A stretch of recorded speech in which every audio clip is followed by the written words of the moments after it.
Yeah, welcome back to AFL Nation for Tyre Power, your matchday favourites for tyre safety. And Macca's grab a cream brulee pie for just $1.50. Phil Pryor with you alongside Leon Cameron and Nick Davis for AFL Nation for this round 20 clash, the third game of round 20 at the SCG, the 24th Sydney derby between the Sydney Swans and the GWS Giants. We are now about 20 minutes away from bounce, just under that in fact.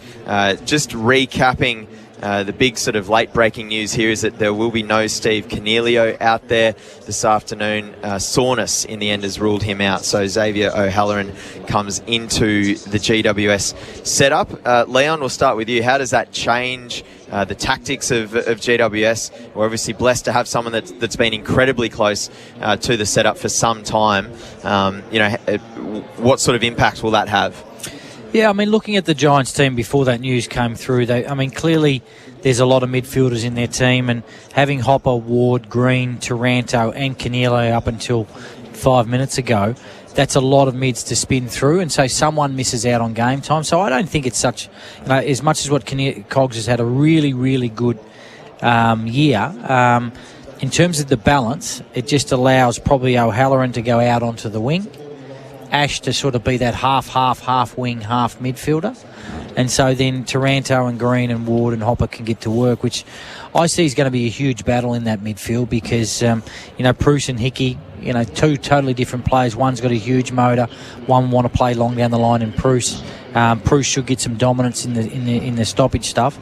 But Mills and Warner and Rowbottom and Parker are all in great form, and so both midfielders stack up really, really well. The wings are going to be great battles with Whitfield and O'Halloran and Stevens and McInerney. All four of those players can run all day, and probably if we put the GPS on them, Davo, they're probably going to do 14, 15, 16 Ks up and back.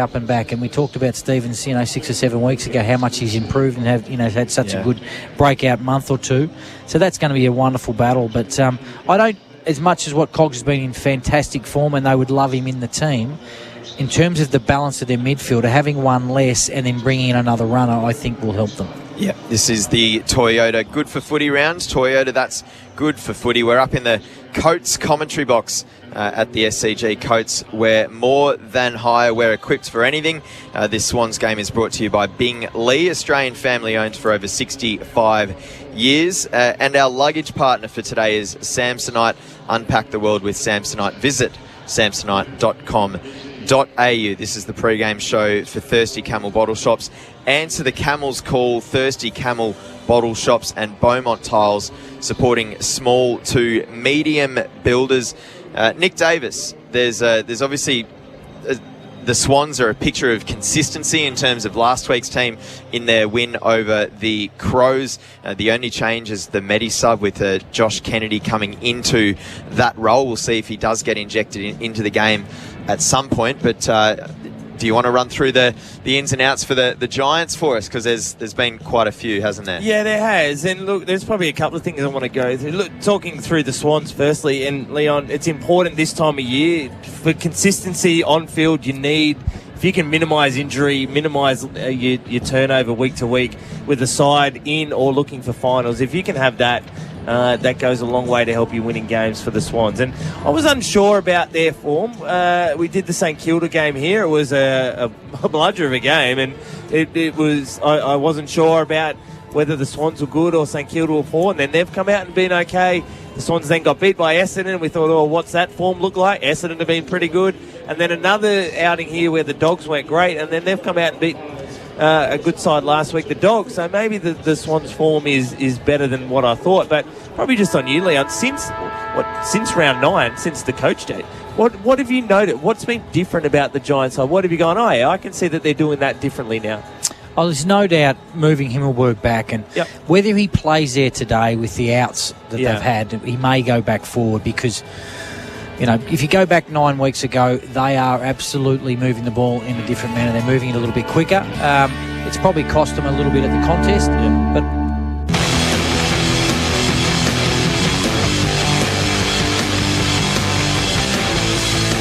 listening to the 2022 Premiership season on AFL Nation for Beaumont Tiles. Hybrid flooring in store now. Visit Brighton BMW and discover the large range of new stock available for immediate delivery. Don't miss out. Visit Brighton BMW today. LMCT 7674. Every interview and every show. Listen to the podcast now. Just click the catch-up button on the SEN app. If your business has stock that you just can't move, buymystock.com.au. Make your unwanted stock problems go away. Visit buymystock.com.au today. We buy stock that you can't move. Buymystock.com.au. Safety Steel, time to get real. Tim Watson here. Can you remember as a kid painting goals on the side of your dad's shed and shooting for goals day after day? Well, they built them tough back then, just like the sheds from Safety Steel. For prefab steel kit buildings and custom designed sheds that are tough and durable, search Safety Steel. For your dream shed, search Safety Steel. Safety Steel, time to get real.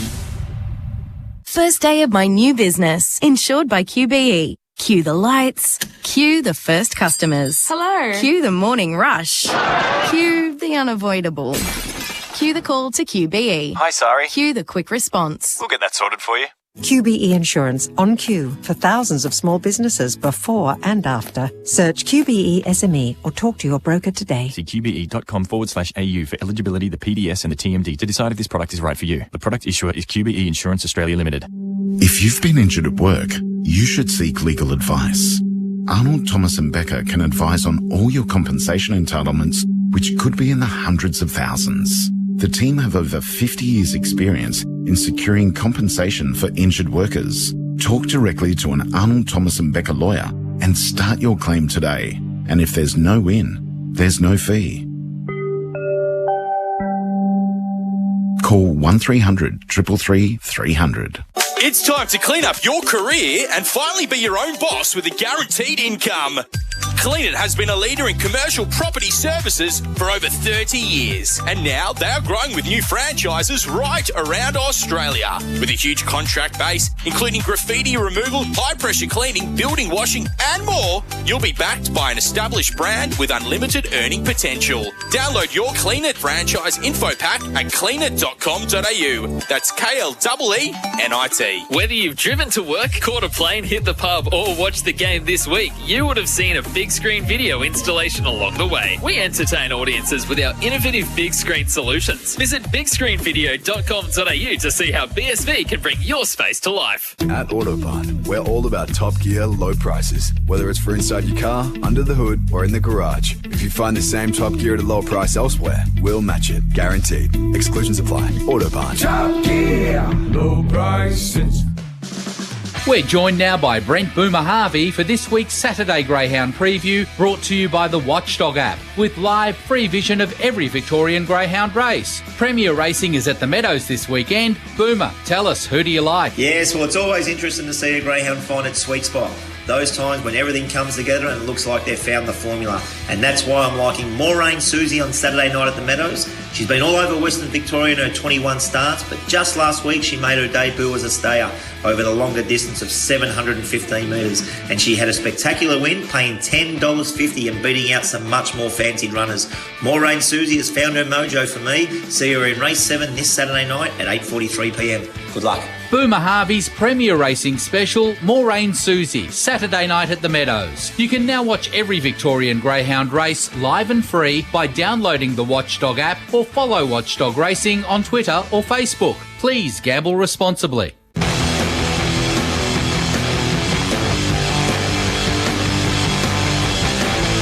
You're listening to the 2022 Premiership season on AFL Nation for Beaumont Tiles. Hybrid flooring in store now.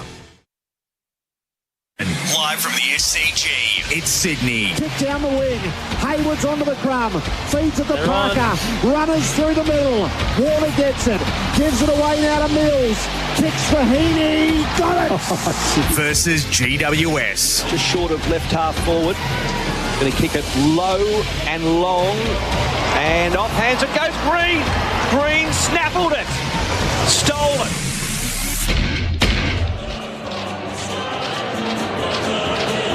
Yeah, it's AFL Nation round 20 action from the SCG on Bidjigal and Gadigal land. The 24th Sydney Derby between the Swans and the Giants, about 10 minutes away from the bounce. We cannot wait for this one, with Sydney eyeing off a top 4 spot, looking to leapfrog Freo at the very least, and looking for a clean sweep over the Giants this season. They're playing for the Lifeline Cup, and we cannot wait to see how this one unfolds. Phil Pryor with you alongside Leon Cameron and Nick Davis, our experts today. Leon, it's just an absolute pleasure to have you along, given just how recently you were still coaching this GWS outfit. So can you take us through, this point of the game in terms of, how you would be thinking about things? And, obviously it's down to the players now.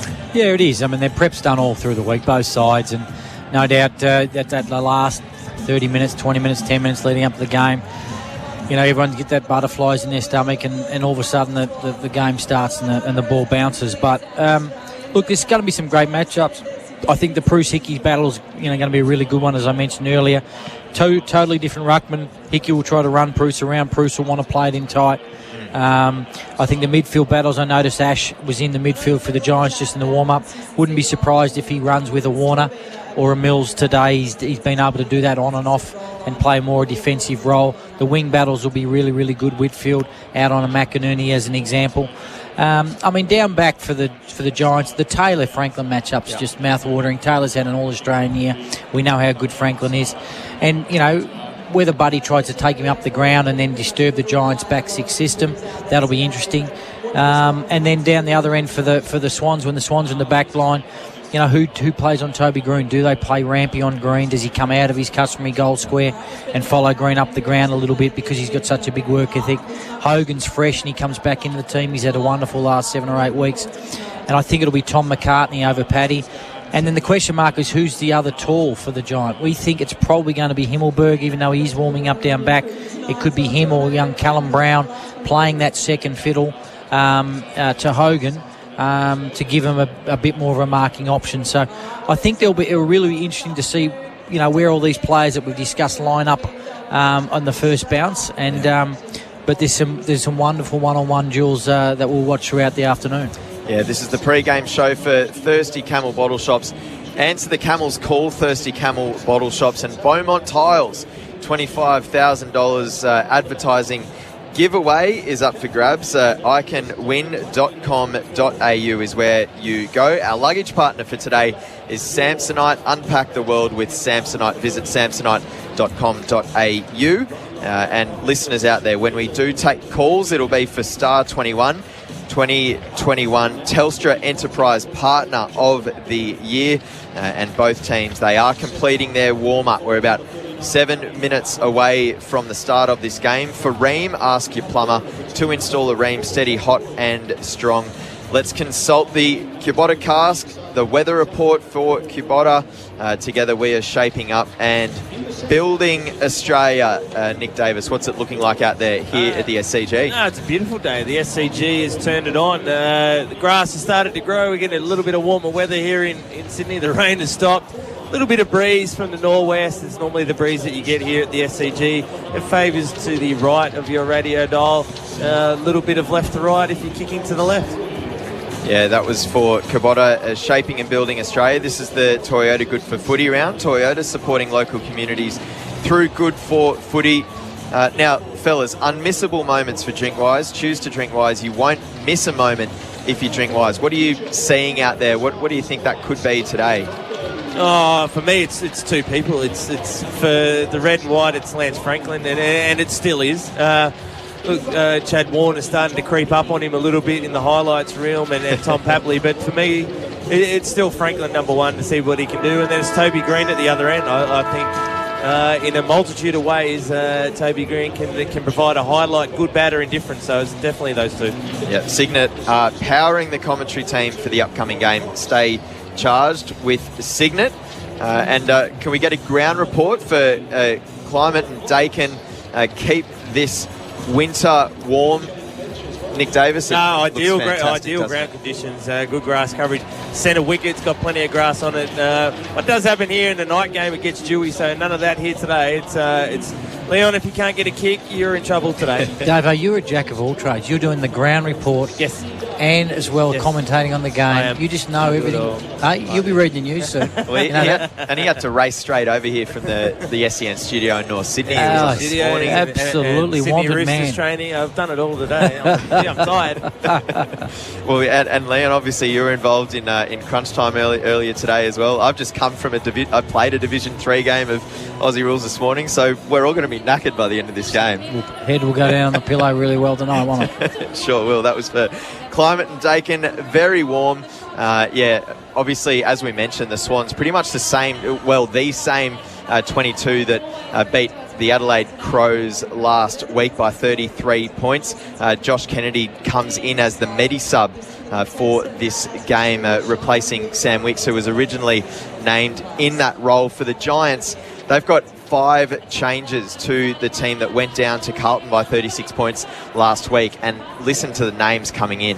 Lockie Whitfield, Josh Kelly, Tom Green, Jesse Hogan, Harry Perryman, and Leek Alir on debut as well. So a lot of ins, a lot of outs, including Briggs, Bruin, Cornelio, he's the late one that's come out with soreness. Lockie Keefe, we believe he will be the Medi-sub. In fact, it's not Jake Steen. Jake Riccardi comes out and Zach Sproul as well. So many ins and outs. Nick Davis, how much tougher does that make in terms of doing your homework on the opposition for the Swans? A little bit. Look, given the fact that Leon, the proximity to the sides and pre-season games and intra-clubs and whatever, they've got a fair bit of intel. Obviously, the debutant they wouldn't know much about, but it's probably what it does do, Leon. It's the game style, not just the individual that comes in. Well, given the fact that these changes have happened, how is it going to change the Giants' style? We know how the guns will play through the midfield, but the one that we've been talking about, what we're looking forward to, is what the Giants' forward line is going to look like and how do the Swans set up against that. Yeah, exactly right. And there's no doubt there's an element of surprise, and we'll know that when the ball bounces. Or maybe it shifts throughout the game and they'll have plan A, B and C. But both sides sort of know each other really well. We play each other in this pre-season, as you said, and twice throughout the year. So there's no doubt, working out what style of play the Swans play and also the Giants. And it's different. I mean, the Swans will use the footy really, really well. And the Giants will want to rely on, their midfield and probably more long down the line game. So that'll be interesting to see how it pans out as well. And, just on Leclerc, I mean, as I said before, I touched on it before, it's a really, really good story. He makes his debut today, happens to be a derby. He's, he's a wonderful young fellow. He's got a wonderful family, and he's going to play down back. He's that drop-off defender. He'll go for his marks. He's got a magnificent leap, and I wouldn't be surprised, even though it's his first game, he'll be trying to take probably mark of the year. He's an instinctive player, Davo. He will go for everything, and that's what we love about him. He'll make some mistakes, but we'll see some really special things in his debut today. Yeah, he's come to the club from South Australia. This Swans game is brought to you by Bingley, Australian, family-owned for over 65 years. Fellas, a final word from our experts for Buy My Stock. Got excess stock? Visit buymystock.com.au. What are we thinking? Yeah, these games always mean something. Look, for the Swans, they can count. They know how far behind the Fremantle side that lost last night are, and they know what happens. When you get to this start of the stage of the season, we go, we're just going to take care of our business, but you know where it's at. So for the Swans, they're eyeing off the top 4, and for me, the Giants, they're eyeing off, a derby win. And in the back end of the season, you're trying to find reasons to get up for each week. This is always one that they'll be up for. Yeah. So I'm looking for that, and I'm also looking forward to seeing how many times Leon, and I've done this before too, says we during... got to break away, Davo. Very true. That was the pre-game show for Thirsty Camel Bottle Shops. Answer the Camel's call. Thirsty Camel Bottle Shops and Beaumont Tiles, supporting small to medium builders. The players, they are taking their positions. We are just about ready and set for this battle at the SCG. We cannot wait. The opening bounces for Tyre Power. Tyre Power, tyre safety experts week in, week out. Matchups quickly, Leon, that you're noticing? Oh, it looks like Himmelberg's gone forward. Rampy's gone to him. Okay. Looks like Fox has gone to green, which is interesting. Kelly's looks like he's playing that high half forward role. It looks like Lloyd's on him. So here we go. It's time to rumble for the 24th Sydney Derby on AFL Nation. Phil Pryor, Leon Cameron and Nick Davis with you. A bit of an ugly bounce to kick things off, and we're going to do it all over again in the middle here at the SCG. Back in round one, that was the Swans by 20 points. And then, of course, later last season in the elimination final, it was the Giants by a point down in Tassie. And the Swans, they're eyeing off a spot in the top four potentially by the end of this round. We're going to have another stoppage in the middle of the ground. Of course, they can leapfrog Fremantle with a win here today, as well as Hickey wins the tap down to ground level, still in the middle. A hurried handball gets it going forward for the Giants. Parker tried to throw it onto the boot, but he was well tackled by Taranto, and there's been a few stoppages in the centre square to kick this one off. The Kelly-Lloyd matchup, I like that. Kelly bringing Lloyd up and playing him as an extra midfielder, not letting Lloyd sit back and just accumulate possessions for the Swans. Taranto spins through and gets a handball away. Now Rowbottom just busts his way through, and he gets the first real clearance in this game forward inside 50, but a really nice mark taken back there by Sam Taylor in front of Buddy Franklin in defensive 50. Left half back for the Giants, and he exits on the far wing. A good mark coming through was Braden Pruce, and he marks on the outer side just behind the AFL Nation logo. Pruce goes further forward and finds Jesse Hogan out in front of Tom McCartan pretty comfortably, and Hogan marks about 60 from home. Takes time to weigh up his options, sends it to the pocket, and there you go. Himmelberg takes the mark kind of pretty deep in that forward left pocket, but he's going to have the first shot on goal here, so immediately switching Harry back forward works wonders for the Giants. Yeah, it was a really good weighted kick there from Hogan. He waited to the forward line, got set. There was a lot of screening and allowed Himmelberg to get out.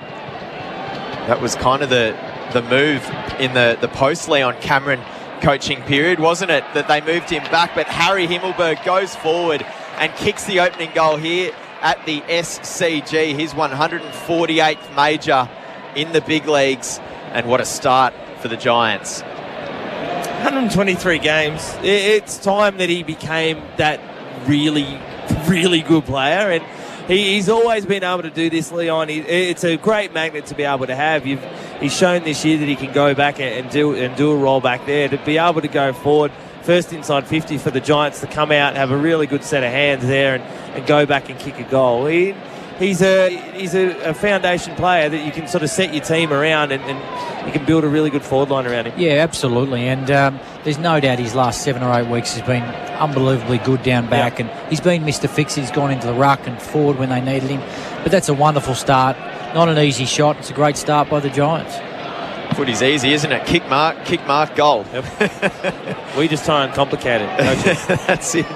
Warner was tackled well, and the Giants get another clearance. Rampy spoils in front of Himmelberg this time. Green has it just outside 50. Going through hands, Jake Lloyd was tackled well. Play on now, it's with Green for the Giants, and he gets it going forward. That was Tom Green. And just out in front of Daniel Lloyd, I think the ball's beaten him and ended up flying over the boundary line out on the full. So the Swans have possession. Just a short little kick for Fox does not go the required journey. It's play on through Florent. Now Luke Parker. And Parker picks out Chad Warner on the outer wing here at the SCG. Just under 4 minutes have played, and it's been turned over. So the Giants' pressure has been pretty hot so far, and they're getting results. Taranto's going to bang it back inside the Giants. Forward 50. And all on his own. Hogan takes the mark about 35 out from goal. And he's got plenty of angle to work with on this one as well. I love what the Giants have done with their forward line. Sometimes, Leon, in the forward line, you just sort of roll your forwards out there and go, oh, defenders. But look, they've brought Lloyd up high with Kelly to get him out of that back 50. O'Halloran has got Paddy McCartan deep out of the square. They've brought Rampy up high. They've moved the Swans defenders into uncomfortable positions. So Jesse Hogan back in the lineup for the Giants this week with a set shot that he's pushed across the face. So it is GWS 117 leading the Swans, who are yet to score. And they clear via left half back. Dane Rampy takes the mark. It's something that the Swans like. I know they love stability in their back six, back seven. They love Rampy to be last. They've been so set, and it's been a strength of their team for so long. So what the Giants have done is really shifted them. Reid takes a pack mark there in front of the debutant Lee Lear, as we mentioned pre-game. He's going to look to take some big grabs. He's got plenty of leap on him, doesn't he? Reid's kick, in fact, is a beauty for Parker. Weighted it perfectly. Luke goes inside forward 50, but Sam Taylor once again takes the chop-off mark inside defensive 50. That's twice in front of Buddy. And now the Giants have a chance on the outer side of the ground to work it through spares. Himmelberg's led a long way up the ground, and he takes the mark just inside GWS's half of the ground, outer wing, and he pushes it forward to Hopper. And now they'll slow things down. The Swans' defence has a chance to set up behind the footy. So Hopper's just going to go long and direct. It's going to drop on about 50. Tom McCartan takes an excellent contested grab. They were in proper shape there, the Swans. It was Rampy last. It was McCartan being able to come third man in. When they get their ideal defensive shape, that's how they can defend. Yeah, what's just let the Swans down a little bit at the moment, Dave, is just their ball use. Yeah. You know, they've turned the ball over uncharacteristically from the Sydney Swans, especially over the last 4 or 5 weeks. Heaney to Papley at right half forward.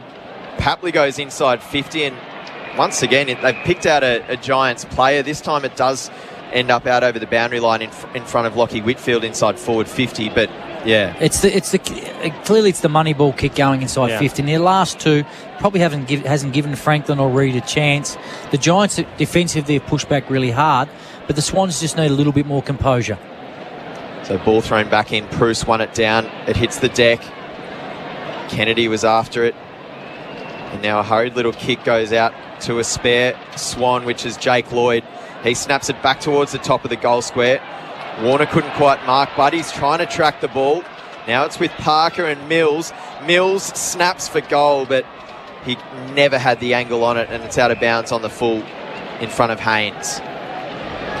So the Giants with another chance to come away. 7 minutes gone here at the SCG on the Makita clock. Rule the outdoors. And the Giants will exit. A good chop-off mark from Paddy McCartan. Not sure that's the exit that the Giants need to be looking for long down the line. So Rampy back inside. Heaney! He's still landing. Over the top of Lockie Whitfield. Takes an absolute hanger. And that is definitely going to be a likely hanger of the day for hangmytv.com.au. He marks about 25 out directly in front. You summed it up, Dave. I mean, wonderful mark by Heaney. Outstanding, athletic grab. But the exit from the Giants, deep in their back 50, long down the line, not a contest, go straight back in. And it ruins, it takes away the really positive start that the Giants have had. Isaac Heaney's year gets even better. And the Swans, they're on the board. It's 1-6 to the Giants, 1-7. We've played 8 minutes on the Makita clock. Rule the outdoors. And the Swans, they hit back. When you're exiting out of that back 50, the kick long down the line, I know we're repeating ourselves. It's always there. But it's like you have to explore everything else. You've got your 7 seconds. And then that allows the team down that's got the ball to set up down the line, and there should never ever be an uncontested mark by a key back of the opposition, because you're now inviting McCartan, who's now had his second grab, into the game, feeling good about himself. Swans going back into a disorganised defence, and you get that score. But the easy debit replay, that was a nice hanger from Isaac Heaney. AFL Nation action for the 24th Sydney Derby. Phil Pryor with you, and Leon Cameron and Nick Davis are the experts for buymystock.com.au. The Giants work it forward now. They're inside their forward 50, but Fox was able to successfully just track the ball out over the boundary line, just outside that Sydney defensive 50 now. 6 points, plays 7 in favour of the Giants. on the Macca's scoreboard. Grab a cream brulee pie for just $1.50. Now Warner with another touch. He was under a bit of pressure, got the ball away towards a couple of red jumpers, and Rampy exits off the non-preferred right foot. Oh, good mark back there. Nick Haynes, one of the best in the business, in front of Will Hayward. This is where off turnover, off intercept, you want a quick lane change. You want to move the point of the football as quick as you can, because generally it takes defences 2, 3, 4, 5 seconds to find their direct opponent. So off turnover, you want to have that quick lane change, a quick ball movement to get yourself going back forward as quick as you can. The Giants are looking to spread here. Taylor at centre half back tries to work it around. The kick wasn't the best, it must be said, and McInerney sees it out over the boundary line on the outer side. You're right. I mean, you want to change the lane, but you want to then be able to go quick to allow the 5v5 inside your forward 50. What happened then? The Swans set up really, really well. Probably went the boundary side. Giants need to go inside first. 26 disposals apiece, 6 tackles apiece for safety. Steel Sheds stats. So the Swans bang it long forward in the Amadi direction, still right near that boundary line, and it does end up over there on the outer side here at the SCG.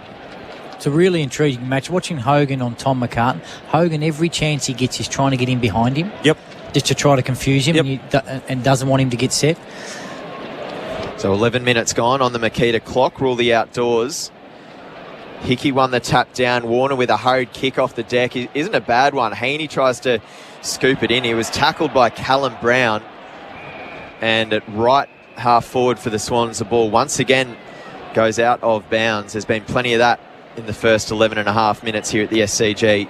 Yeah, you can just see what the Giants play. And again, I'll touch on it again, what they're doing. Look, Rampy is the highest defender. The Swans won't necessarily be happy with that. McCartan is the deepest. Tom McCartan down the wing and Jake Lloyd out of the way. What they're doing is the Giants are getting what they want. Perryman under a bit of pressure. He scooped it back in about 45 from home. Heaney was all over him, and he's caught holding the ball. So Isaac Heaney can go back and potentially put his second and the Swans' second goal through here. It's just good forward pressure. Yeah. I mean, 3 minutes ago, he takes mark of the day thus far, and he's on his knees now, really doing the hard stuff. It's just really good pressure and just shows the intent of the Swans forwards early in this piece. He's had an outstanding season so far, up to 38 goals. Along with all the other work that he does, he's been pretty good from the set shot this season, but he has put this one across the face for a minor score. So we are all locked up on the Robot Building Supplies scoreboard. Robot's got it. It's 7 points apiece, 12 and a half gone here first quarter at the SCG. It does set a pretty high bar for himself, Isaac, given the fact that everything that he does can be at an elite level and he can do everything. Whereas you look at Franklin or Green or something like that, there's a little bit of deficiency in the game, whereas Isaac Heaney's best at everything is very, very good. Well, the Giants tried to work it quickly by hand out of defensive 50, and in the end, Brown missed his foot by his boot. Actually, Brown was caught holding the ball. He tried to actually kick it, missed his foot, and his foot fell off. The boot flew off in front of the members' pavilion. So the Swans have a chance to kick another goal here. Papley goes the snap from about 45. Don't tell me. Do not tell me. You're not allowed to do that, Tom Papley. Lucky you're sitting up here, Leon, and not 2 floors down, because I reckon your comment would be a hell of a lot different.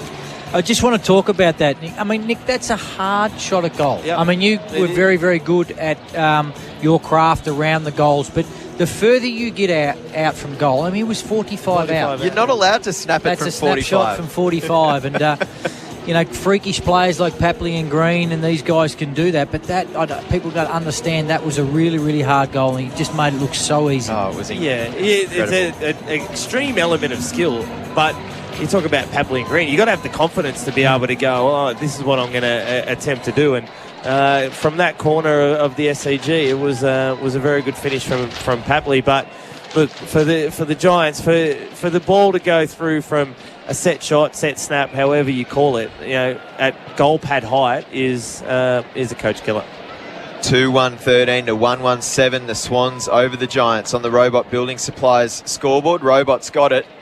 And the Swans with a clearance here out of the middle.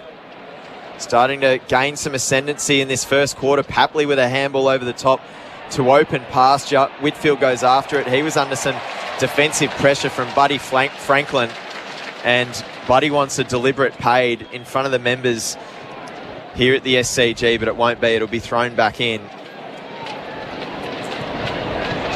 So it's the Swans running towards the Paddington end. And it's Reid doing the ruck work for the Swans now. Got it down in front of Parker. Haynes with a good hurried handball, but it's going back inside forward 50 off the boot of Goulden. Hits the deck. Dangerous spot here. Perriman was under pressure once again. Now Jake Lloyd's after it. Rampy has a ping for home, and it's going to just squirm its way out of bounds next to the point post out in front of Brown there. So it'll be thrown back inside the Swans forward 50. 15 and a half gone on the Makita clock. Swans by 6 points, 2 goals to 1 goal in this opening term for AFL Nation. Papley snaps again, and it's missed everything. I want to see the Giants exit here, Leon. A little bit different to last time. Long down the lines there, you need your tools to be there and your ground level players to get to that too. But there needs to be another option. There needs to be 1, 2 or 3. And it was there and they missed him. So the Giants clear danger. Well, it was on there for James Peatling, but he fumbled probably what he shouldn't have. And now the ball's back in pursuit on the wing near the bunkers here at the SCG, near side. Rowbottom now off the left. Sends it back inside forward 50, but it was eaten up defensively. So the Giants, once again, they'll come away. 16 and a half minutes gone first term. And they'll go long back down the line in front of the Swans bench. Jesse Hogan takes the mark. He tried to play on a hopper quickly. Mills was all over him. Peatling once again tries to spot up Toby Green and does. About 47 from home. And the Swans fans, they know what Toby Green can do to a football side. It wasn't perfect, but the long down the line to Hogan, who got in behind the carton again, and that's what he's trying to do, just to confuse him. He didn't allow him to get set or a run and jump at the footy. And look, he probably shouldn't have played on, but what it did allow is the space for Green to run into for an easy uncontested mark inside 50. So Toby Green now, he'll kick from 52 metres. He's got plenty on it. He knows how to put it through the big ones, Toby Green, and does just that, sending this game back to all square. 2 goals, 1-13 apiece on the Robot Building Supplies scoreboard. 17 and a half minutes gone, 13 points apiece. Yeah, you're right, Leon. It wasn't perfect, but what it did is there was enough option to spread the Swans' mids and defence out. They were unable to come a third man in. McCartan was one-on-one with Hogan, and he was able to take that mark, but there was enough space that the Swans team defence couldn't lock that down. And again, a beautiful little lead from Toby Green, taking Rampy away from that deepest defender spot. And to finish, it's been a... Look, if you just turn out and didn't look at the scoreboard, it's been a really even start. It's just been a little bit of the Swans' forward pressure has got them a couple of goals, and Isaac Heaney mark, but the Giants have been well and truly in the contest. So 18 minutes gone here at the SCG, just around the grounds quickly for Kangan Institute. 1-3 TAFE. It's Port by 13 points, boys, at the MCG. The Swans go forward now. So AFL action games 2 and 3 for round 20. And Chad Warner tries to snap across the face, just through for a minor score. So the Swans put their noses back in front. Footy at the MCG and the SCG on a Saturday afternoon. It doesn't get any better than that. This is an interesting period now. We've mentioned it in the last couple of games, when you get Reid and Himmelberg go in as the second rucks. Who's got the dominance there and which midfield can get on top. So the Swans, if they can win this one and Collingwood go down, they will finish the round inside the top 4. Blakey takes a flyer of a mark and now sends it to centre half forward. They go quickly again. Mills with a shot on goal. That's outstanding. Callum Mills puts it through for Sydney's 4th in this opening quarter. In fact, third goal. 3-2-20 to the Giants, 2-1-13. 7-point margin here at the SCG, just more than 19 minutes gone.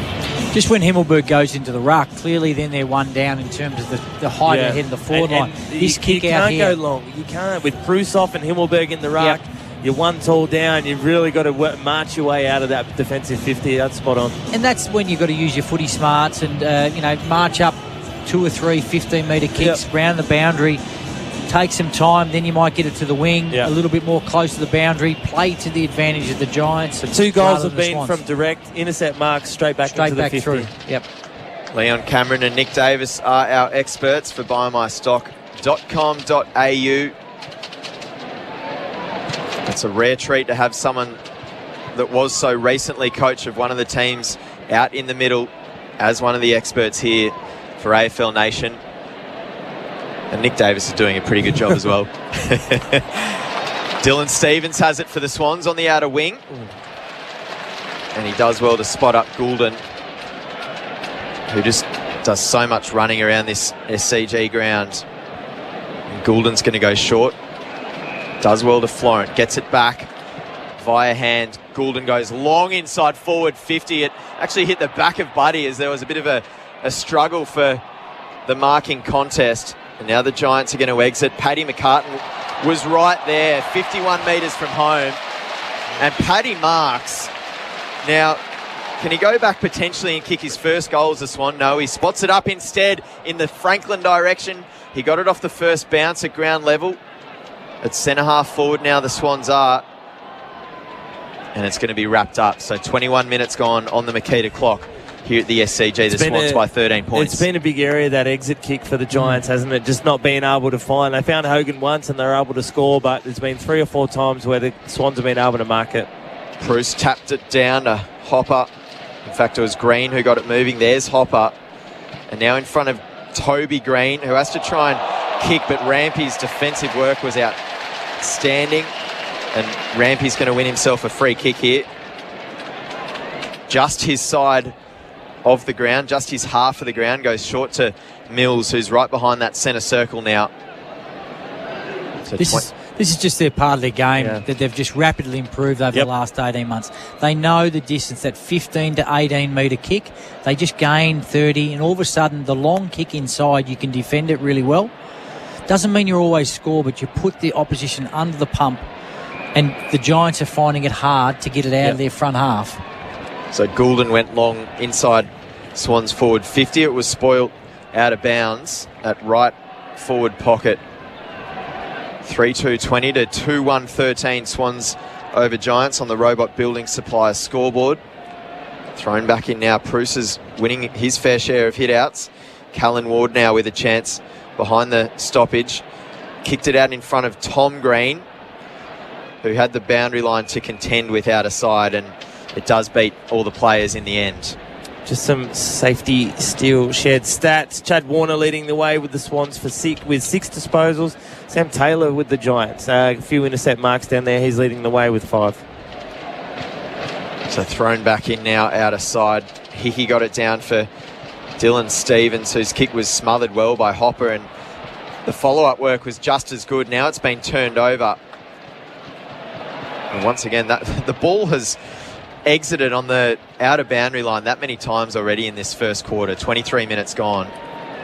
But this is where the Giants have looked comfortable, Leon. I reckon their stoppage work has been good. I just believe their scramble has been, they've been able to match the Swans in the scramble area. It's just been some of their exit kicks that have been intercepted. But other than that, in this part of the game, they've been able to match it. So the Giants with possession. Ward tries to work his way through a couple of tackles. It is hurried forward in the end in front of Fox. Took a wicked bounce. McCartan was back there. Paddy that was. And now Fox by a foot put McInerney under some pressure, but he got a dream bounce. Sells some candy. Takes a bounce. Got it to Mills. Now it's Chad Warner who fumbles. It was good chase work in the end by Ware. It's still with Warner though. He boots it inside a wide open forward 50. And it's just going to stop dead in front of Sam Taylor. I reckon we've got downfield. We've got downfield. Rowbottom was felled. Yeah, Rowbottom just a bit slow to get back to his feet. I think he was putting a shepherd on. So they'll win the free kick, the Swans, and they've got a demonstration is with... Was it Bruce or Green? Green? No, I think it was Bruce. Right. Trying to have a look at the replay for Easy Debit. Join Easy Debit today. Sam Reid has a set shot from about 20 metres out on a slight angle. And he's done the job there. So now the Swans have their fourth goal. 4 goals, 2-26 over the Giants, 2-1-13. They've opened up a 13-point lead deep into this first quarter here at the SCG. For AFL Nation round 20 action. You summed it up before, Davo. I mean, when it turns into a boundary throw-in, stoppage game, scramble, the Giants are matching them. Yep. But then when it becomes into a turnover game, and the Swans can get it on their terms, that's where we're struggling. There with it is. a little bit. Bruce could be in a little bit of strife potentially. There was a bump, and we'll have to wait and see. That angle didn't provide a lot, but it looked pretty. Yeah, I know. Look, Rowbottom's still out there. Rowbottom's out. I don't think it got him high. It was one of those ones where too far off the ball, probably. Maybe a bit far off the ball, but as the blindsided, ruckman, you want him to knock a few over. So who's running hot for Ream? Steady, hot and strong. Chad Warner. He's been the one that's been able to link up, as Leon said, in that transition game. He's running hot for Ream at the moment. Chad Warner. Yeah, Rowbottom looks okay. That was a pretty good tackle. Yeah, he's pretty tough. Middle of the ground. Nearly 26 minutes gone first term. Bruce wins another hit out there, although Cullen Ward was eaten up just next to the centre circle. Now ball hits the deck once again. The Giants working it forward. Kelly got it to Toby Green, who hurries one to full forward for the Giants. Peatling hit the deck and Blakey was back there. Got it to McInerney. McInerney's kick not ideal for Dylan Stevens. It took a bounce. He worked through some contact, but he ended up running the ball out of bounds inside the Giants' forward 50. I think Blakey's had a quiet first quarter by his standards. It looks like they're putting a lot of time in. Yeah. O'Halloran's regularly going to him, or whoever's playing down in that deep forward role, constantly checking his run. Yeah, O'Halloran right there with Blakey right now as the ball's thrown back inside that GWS forward 50. There's a hurried shot on goal out of the pack. Toby Green's been taken high. It's a free kick. It is a free kick. It's a free kick. But it's not a free kick. It's not, but it is. But it is. It was. It all depends on how exactly how did he drop, how far did he drop his knees. Yeah. You just need a replay, but you're right. So play on now. Parker with a hurried clearance just outside defensive 50 for the Swans. But it looks like a good mark taken by Braden Bruce, who was just sitting back there. I don't want to put the moz on him here, Davo, but he is a very, very good shot for goal.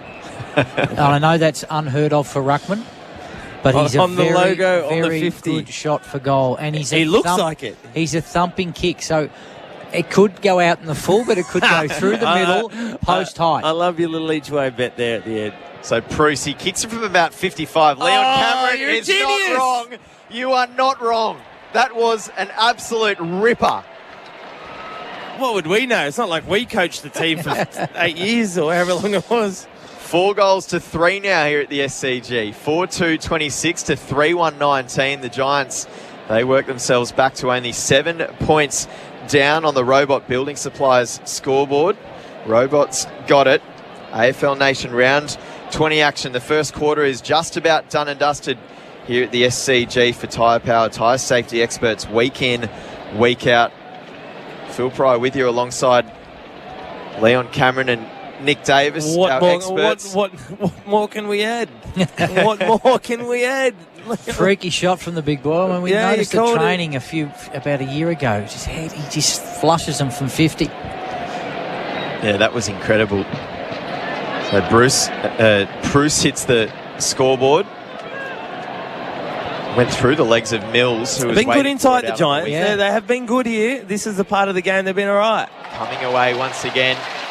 The kick was smothered, so good defensive work there by Florent. Safety still shared stats, 10 all clearances. They've been able to match the Swans there, and their clearance work has probably been a little bit better. I think they've had, but it's just been on turnover that the Swans have been able to generate this 7-point lead.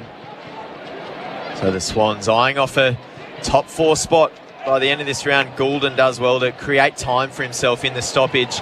Now that handball to Mills was outstanding. The kick from Warner, not so much. It could be turned over here in the middle of the ground. Swans still have the 2-on-1. Oh, well done. But that's unreal work from Ware for GWS. The Swans are going to win a free kick. It's going the way of Chad Warner. They have spares on the outside as well. Warner's going to go quick. Now they work it through. Row bottom kicks from about 60 out to the pocket. Ball hits the deck. They have the spare there, and Hayward's going to snap around for the easiest goal he'll kick this year. Sydney with their 5th goal, 5-2-32, leading the Giants 3-1-19. So just kicking clear once again here at the end of the first quarter. They got away. You could see what Sydney were doing. They came back through the middle of the ground. They were brave. It wasn't a great kick. It looked like Weir was going to win that 2v1. Looks like the Swans were going to mess that up. But as soon as they picked up that free kick, their transition to play on really quickly to get it to a 1v1, Haynes v Reid, and then some great crumbing from Hayward, was really good ball movement. And whenever any side has got it inside quick to their forward line, both sides look dangerous. Yeah, it's very hard to defend, especially on a shorter ground like the SCG. If you can change the point of attack quickly, you go into a lot more 1v1, 2v2s. Our experts today, Leon Cameron and Nick Davis for buymystock.com.au. Just around the grounds quickly for Kangan Institute, 1-3 TAFE. The Pies, they've worked their way back into this game. It's the Power by 8 points now in the second quarter at the MCG. So the Swans will win a free kick here and send it forward inside 50 once again. Reid got himself to a good spot, but it was spoiled. Hit the deck. GWS try to exit danger. They only get it as far as 50 out. Goulden was there. He snapped around off the left, and it's one bouncing over the ropes next to the point post. So it will be thrown back in. Swans by 13 points. A chance to finish round 20 inside the top 4. If they take care of business and the Pies go down to Port, one way or another, a win puts them above Fremantle to finish this round. Lachlan Ash now off the left foot. Only as far as Florent, about 55 from home. Ollie goes quickly to a hot spot. Ball hits the deck. Heaney did well with the crumbing. His snap was short though, and Haynes takes the grab right in that goal square, and now they're going to give away a 50. So the Giants march upfield. Surely you got to give him the opportunity to get out, but they've played on. Yeah, Himmelberg had to scoop one up off the deck. Taranto was under a bit of pressure with the handball receive inside that centre square, but Ward now comes away with a little bit of room. Kelly was wrapped up in a good tackle by McInerney, and now the Swans are going back the other way. Blakey to Warner. Parker now gets around one. Got it on by hand to Rowbottom. Rowbottom kicks it out to this left wing with Mills, and now Hickey inside forward 50. Reid takes the grab. 20 out in front. A couple of things here. I think that Leo in some just missed tackles from the Giants. Just one-arm tackles where it's a 50-50 if you lay it or not. Warner's busted through a few, and they're able to come through again. Another angle change out to Hickey. But Sam Reid's last month has been, he's wound the clock. Class, yeah, he's been very good. Absolutely. So in comes Sam Reid between the lines. 6 goals, 238 over the Giants, 3-1-19, and that's Sam's second in this first quarter. I think just the transition from one end of the ground to the other was really, really good from the Swans. The challenge the Giants have at the moment with Himmelberg going forward, Reid's just getting that matchup on Haynes deeper, so he's getting the right matchup. Franklin's probably taking Taylor up the ground a little bit and sacrificing his game. I mean, Sam Taylor started the game in really, really good fashion, but it's a mismatch with Reid out of the goal square. He's got a smaller opponent. Haynes wants to be the drop-off. So all of a sudden, when the Giants were doing it the front half with manipulating the Swans backs, it looks like the Swans forwards are manipulating the Giants backs to great advantage. So 5 Swans players now have hit the score sheet. Sam Reid, the only player in this game with multiple goals. Ball back in the middle, and the umpire's blown his whistle. There's a free kick going the way of the Giants. Next to the centre circle. So they'll bang it long inside forward 50. Blakey flies in front of the pack. takes the mark. 25 out directly in front in the Swans defensive 50. The Giants, let's get it into our forward line quickly, but the high one is not the go, given the forward line setup that they've got. There were wide open spaces inside the middle of the ground, but the Siren has ended up beating Sydney with that potential attacking raid. So it is quarter time here at the SCG. 6-38. The Swans with another booming first quarter, just like last week, leading the Giants 3-1-19. We'll take a quick break on AFL Nation. This is the 24th Sydney Derby, of course, round 20 here at the SCG. The Swans over the Giants currently. We'll be back in a sec. That quarter on AFL Nation was for Robot Building Supplies. Robots got it.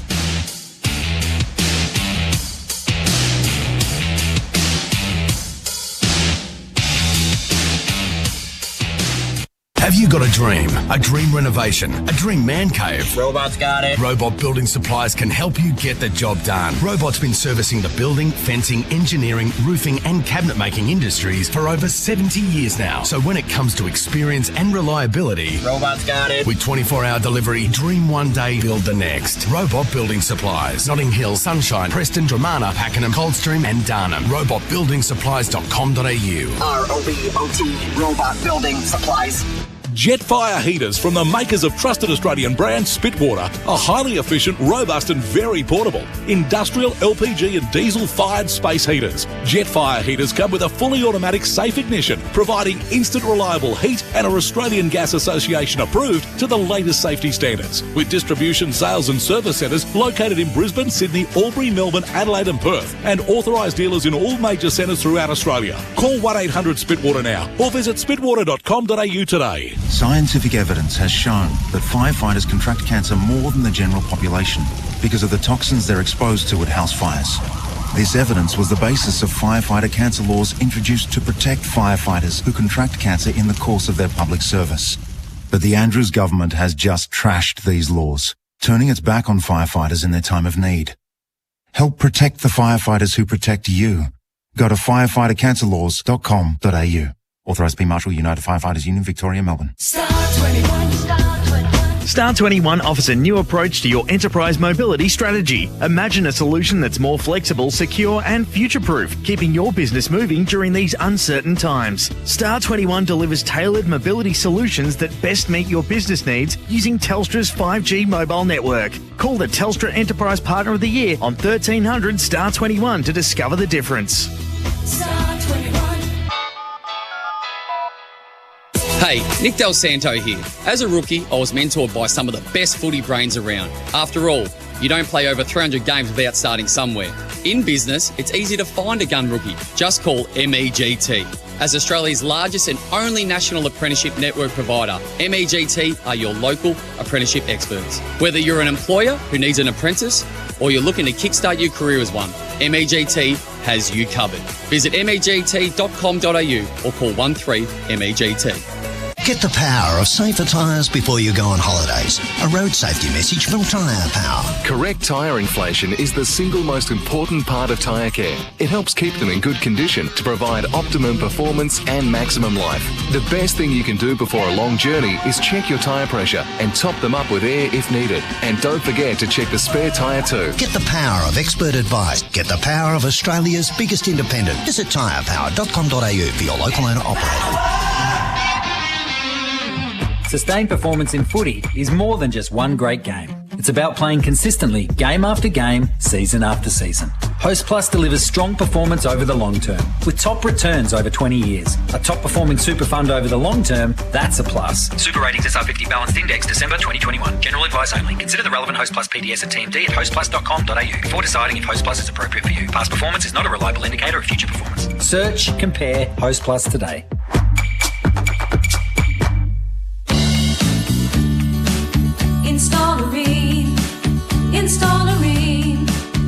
Installerine.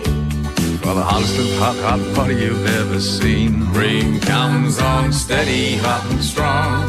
It just keeps on and on. Want the assurance of an Aussie family-sized electric water heater with a 12-year cylinder warranty? Installerine. Installerine. Installerine. Then accept nothing less than Australia's best.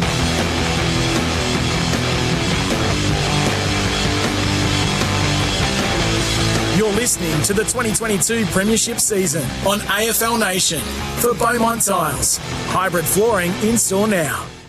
And there you go. Himmelberg takes the mark pretty deep in that forward left pocket. Harry Himmelberg goes forward and kicks the opening goal here at the SCG. Happily goes the snap from about 45.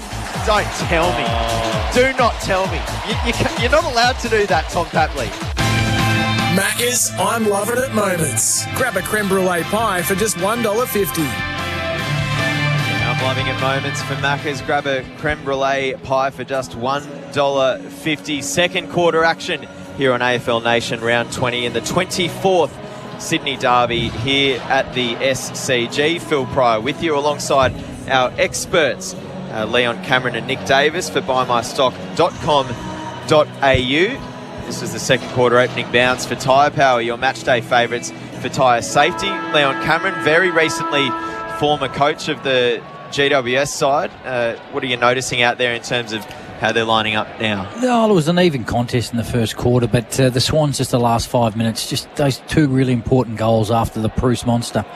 But, stoppage work is even. Contest in Swans' favour, ball movement in the Swans' favour. A good tackle by Ryan Clark down there. Probably the main one, Leon, I found in the safety steel shed stats was tackles. 22 tackles to the Swans, 10 to the Giants. 7 tackles in the Swans forward 50, 1 to the Giants. So they've just been able to tackle a lot harder. Clark kicks it inside the Swans forward 50 out in front of Buddy, who struggled to track it in off the bounce. So, Leon, off air pre-game, you said that you were expecting Ryan Clark to kind of do a defensive job in the Swans forward line on Isaac Cumming, and it looks like he is doing that. Yeah, it looks like he's been doing for the last 5 or 6 weeks. Every chance he gets, he goes to Cumming. Cummings had the 3 disposal, so they're looking at that and identifying, well, is that an area of our game that we can deal with? Rowbottom to Clark. Speak of the devil, he's snapped this one across face, though, for a minor score, our first of the second quarter. A minute gone, 6-3-39 to 3-1-19. The Swans by 20 points. Sorry, Leon. He's just done it really well the last 6 or 7 weeks. He's had some big scalps of the running backs of the opposition, and this will be another challenge today. So he's the one with kick-out duties for GWS. And now he receives it on the handball after a short kick. Goes to the middle of the ground. Rampy spoiled. It falls to Ware. And now the Giants have numbers through hands. They kick inside forward 50, but it's out in front of the members' pavilion. And the Swans have the spare back there. It was Paddy McCartan. He sends it downfield in the Heaney direction, who took probably mark of the round in that first quarter. And there's another good Rowbottom tackle. His defence has been really good today. Yeah, another tackle. I'm not sure where the Pryor was there, but good tackle.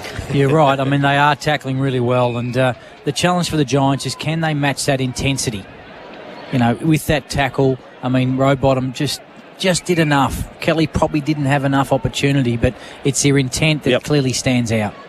Mills goes long. It's spoiled. Heaney got himself to a really good spot, but his handball hit the deck. Ware got it back towards the Giants' direction. Ball is in the middle of the ground. The Swans do have spares, and they work it out eventually on the outer wing. Lloyd has it along with time. He spots up Franklin, about 60 from home, who takes the mark. 2.5 minutes gone, second term. Franklin goes short to Lloyd, who kept running forward. Now Franklin gets a handball receive. His kick back inside forward 50, just caught side of the boot, and Hopper was able to it's a take shank. it pretty comfortable for the golfers out there. The shank. But this is where I want to see the Giants plot their way out a little bit better. Don't go the long down the line the whole time. Right, shift the ball. Whitfield was inside. And just missed him. I reckon they're just a better way to get out than the way they're getting out at the moment. On the way out, Florent had it, took a bounce, goes back inside forward 50, but he kicked it to a 3-on-1 with the Giants' advantage, and in the end, they were able to take a mark back there. It was Taylor that did the job. He goes short to Taranto. They're there. They won't kick it. There he is. At right half back. Now they go short to Perryman, not 15. He wheels around onto the right and sends it long down the outer wing. Rampy tried to scoop it up, and the ball ends up bouncing out over the boundary line. Even though, it wasn't 15, you still have a chance to play on. Yeah. And so the long down the line actually ends up in 65, 70 metres. Yep. 6-3-39, the Swans over the Giants. 3-1-19 on the Athena Home Loans scoreboard. AFL Nation round 20 action. Saturday Arvo at the SCG. McInerney gets it to Hickey for the Swans. It was under a bit of pressure, and there's a downfield free kick called. Reed will go quick. Franklin marks. 35 out on an angle, and this will be Buddy's first real opportunity to kick a goal in this game. Bit unlucky, I reckon. Davo was a bit tiggy touch. It's a bit more than a bit unlucky. Yeah, it's probably, he's such a big man, Prusy, and they probably look at that and the umpire goes, how's he meant to change direction being that big? Exactly right. It's interesting here with Franklin. Franklin's trying to take Taylor, just starts at the goal square, takes him up the ground, and Reed comes in behind. Yep. Last couple of, he's taken a couple of marks on him. So Franklin coming in now, hasn't kicked one here today yet, and he's put this one across face for a minor score. So it's good forward craft though, Leon. I think sometimes as forwards, you go, this is where I want to stand, but sometimes it's, where does my defender not want to be? Let's take him to somewhere where he doesn't want to be, and then I'll do my work from there. Cummings' usage was incredible for Perryman there, straight up the middle of the ground. Handballs it to Hopper. Oh, he just meandered down the wing. It was just unbelievable positioning from the Swans' backs. Yeah, they had the outside shoulder. Absolutely. McCartan, Rampy, their reaction, Blakey. Cut off. Was just absolute first class. Back the other way. Mills inside forward 50, but he couldn't quite mark. Ball hits the deck. Taylor with a hurried kick, only as far as McInerney. It's coming back. Buddy wheels around. He fended away from Green and angled the kick back inside for Parker. That was really nice. Luke will have to kick this from about 45. In fact, he was thinking about kicking quickly, which kind of gives you an indication as to how confident he is. Sydney leading 6-4-40 to the Giants 3-1-19. 6 minutes gone second term on the Makita clock. You're right, Len. It's something you try and tell young defenders. You can influence the ball 60, 70 metres away by your positioning. If you're in the right position down the field, you can slow that ball carry up, give your teammates a chance to tackle. So in comes Parker, and he's missed near side. So those behinds are starting to stack up for Sydney now. 6-5-41 over the Giants, 3-1-19. It's a 22-point margin in favour of Sydney. 6.5 minutes gone. And it's Lachlan Ash that will do kick-out duties here for the Giants via the right back pocket. Got it on to Taylor. And now they'll move it down on the outer side of the ground here at the SCG. Kelly did well. Got it continuing forward for GWS. Great ground ball. Was unreal from Robbie Fox to chop it off. And now the Swans have possession up the middle of the ground. Parker again. He likes what he sees. Kicking across here for Hayward. And Hayward from 50 lowered the eyes and put it out in front of Isaac Heaney. Summed up the situation perfectly. You're looking for ball movement clips, Leon, for your next pre-season if you're a coach. You're taking that one. And you're highlighting the ground ball that we just seen. I mean, it's a great story, Robbie Fox. He's always been on there, just in, just out. He's probably been the 8th defender, but his last 5 or 6 weeks have been first class. But for him he's not known as that offensive player. He's more of a stopper. He's doing a really good job at this moment, on Green or whoever he's playing on Himmelberg. But that ground ball was first class.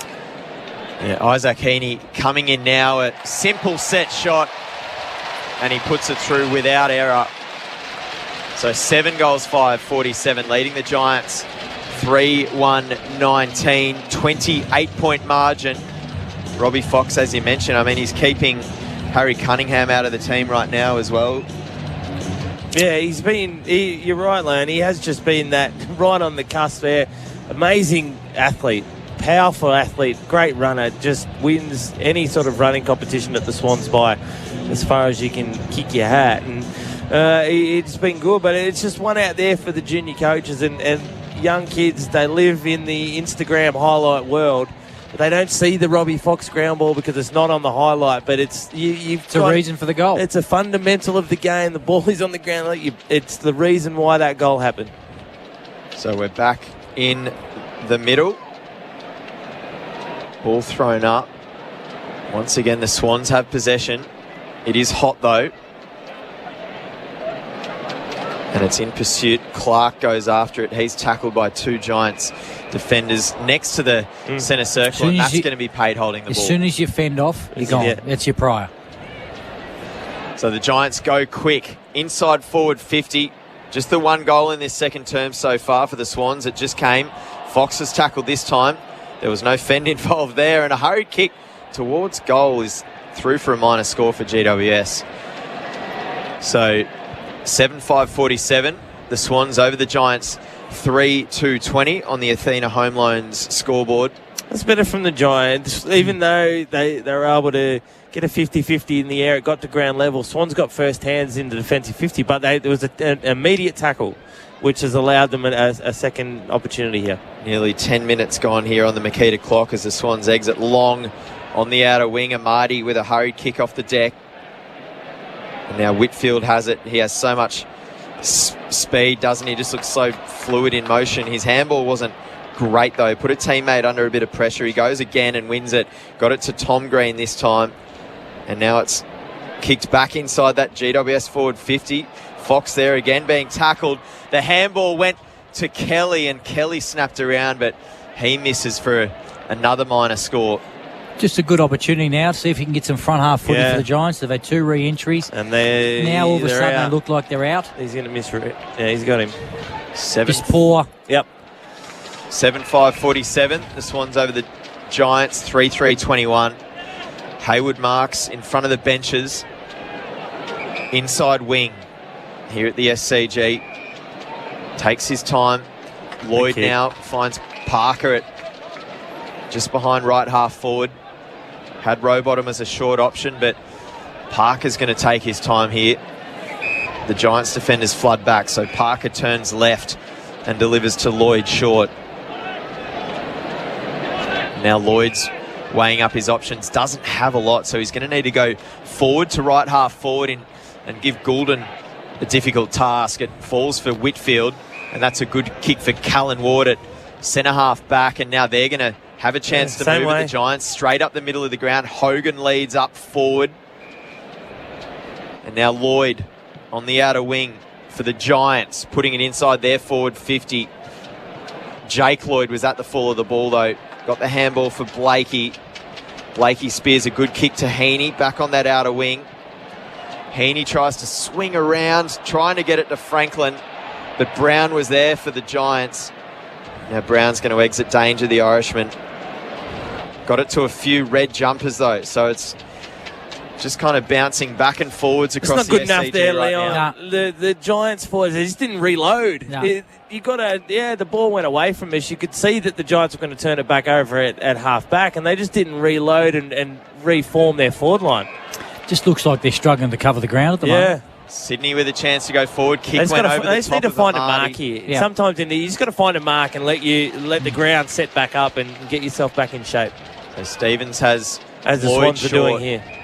At right half forward. Handball over the top goes to Goulden.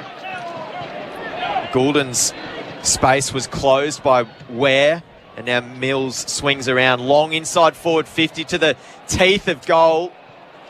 And there's going to be a free kick awarded to Taylor, I think, who takes his time to get back to feet. Right in front of the goal square. He's a bit sore at the moment, isn't he?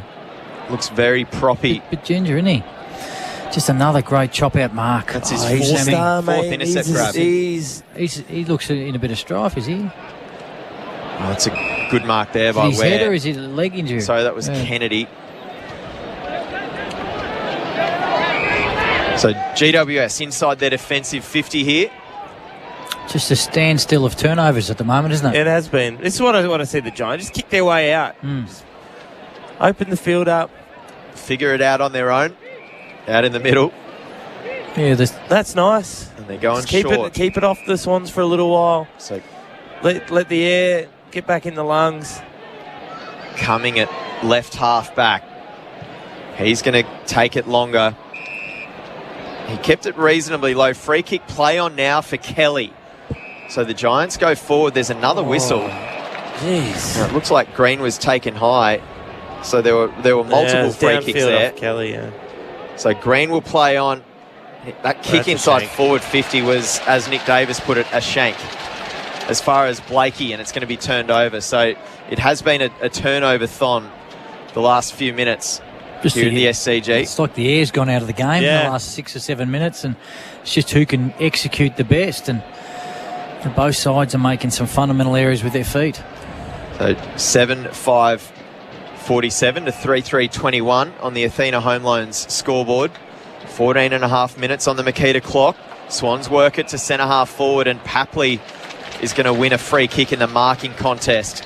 He wheels around, sort of pitches it inside forward 50, but it worked out perfectly for Isaac Heaney. It's not the matchup that Lockie Whitfield wants down there, is it? So Heaney marks about just beyond 40 on a bit of an angle. He kicked one goal in the first quarter, another goal in this second quarter, and he missed a set shot from about this spot in the first quarter as well. So he has a chance to make amends and kick his third goal of the game. Isaac Heaney, he's up to 39 goals for the season, and that puts him one ahead of Franklin for those playing at home. Kicking from about 46, Heaney just missed to the near side, right near that post. So 7-6-48 the Swans over the Giants 3-3-21. They've built up a reasonable advantage of 27 points. He's very good at sliding either a high half forward or that wing spot, Heaney. Yep. And it can throw you out a little bit. And Whitfield's exactly right. Not that right matchup, but it can be confusing. Yeah, if Isaac slides to the wing and he gets it right. Absolutely, and all of a sudden, he did it in round one. He slid from the wing and kicked 2 or 3. Yep. It's very, very good at it. Looks like he's playing forward, but then he goes up on the wing, and it can be confusing for the Giants. I mean, it's a much better matchup for Haynes, but taking Whitfield down there is absolutely what the Giants don't want. Phil Pryor with you for this 24 Sydney derby on AFL Nation with Leon Cameron and Nick Davis, the experts for buymystock.com.au.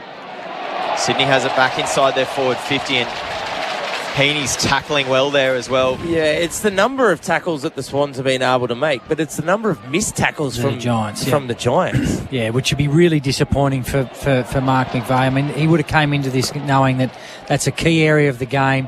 Like Franklin there. Green just under some pressure. Unbelievably, really good pressure from the Swans forwards. Of the goal square, it will be a ball up. It wears you down, doesn't it? It does. If you see it, you know, and all of a sudden, and on the other hand, you lose spirit if you're missing tackles. The Reed tapped it down. Packley was flying through, but it ends up in the hands of Whitfield, who will exit successfully.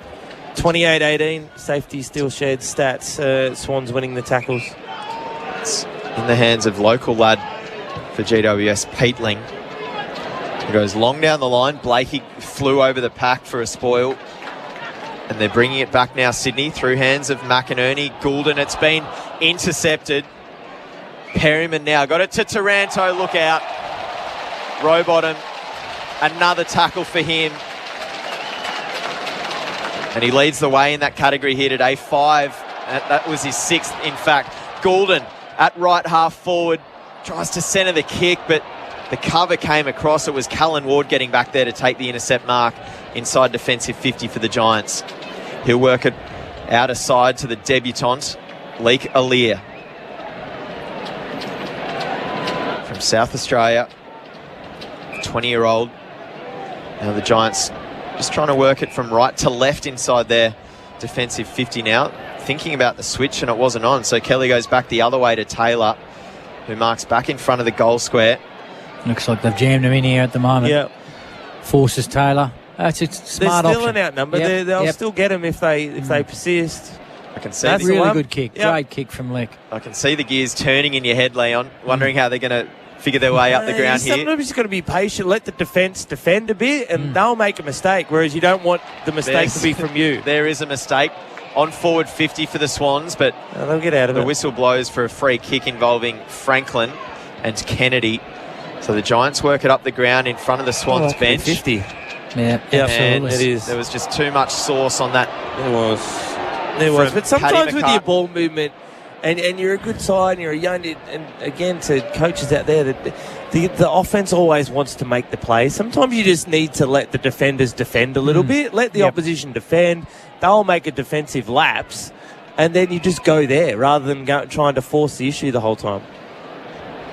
So they send it long inside forward 50 to the top of the square, and it comes away with Dylan Stevens for the Swans. Oi! Umpire got bowled Patley. over. So Brown has bowled over one of the umpires.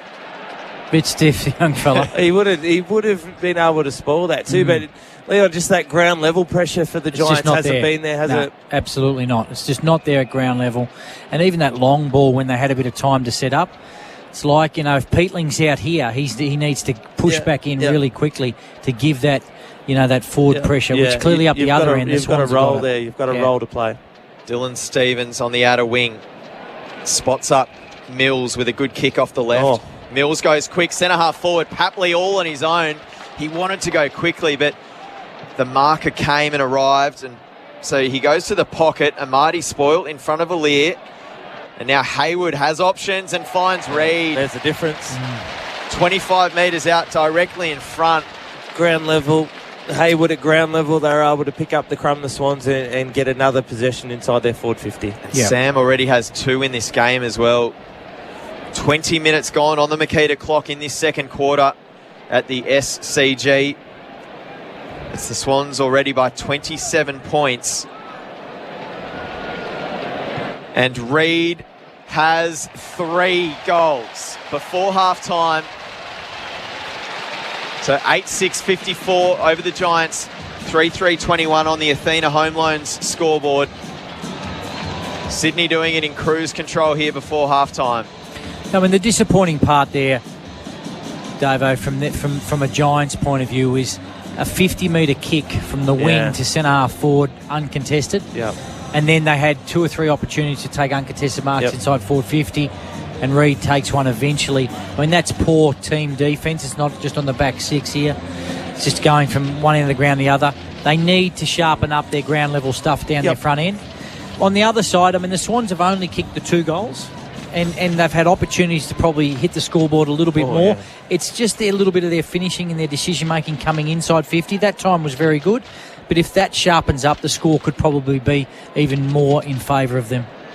Yeah, so the Giants still goalless in this second term. 21 minutes gone on the Makita clock. Ward was tackled heavily inside the centre circle. He did get the handball away, and now here's a chance going forward for GWS. Yeah, ball hit the deck, but there is a free kick there, so it looks like it's Taranto who wins it, and he'll have a set shot from about 35 out directly in front.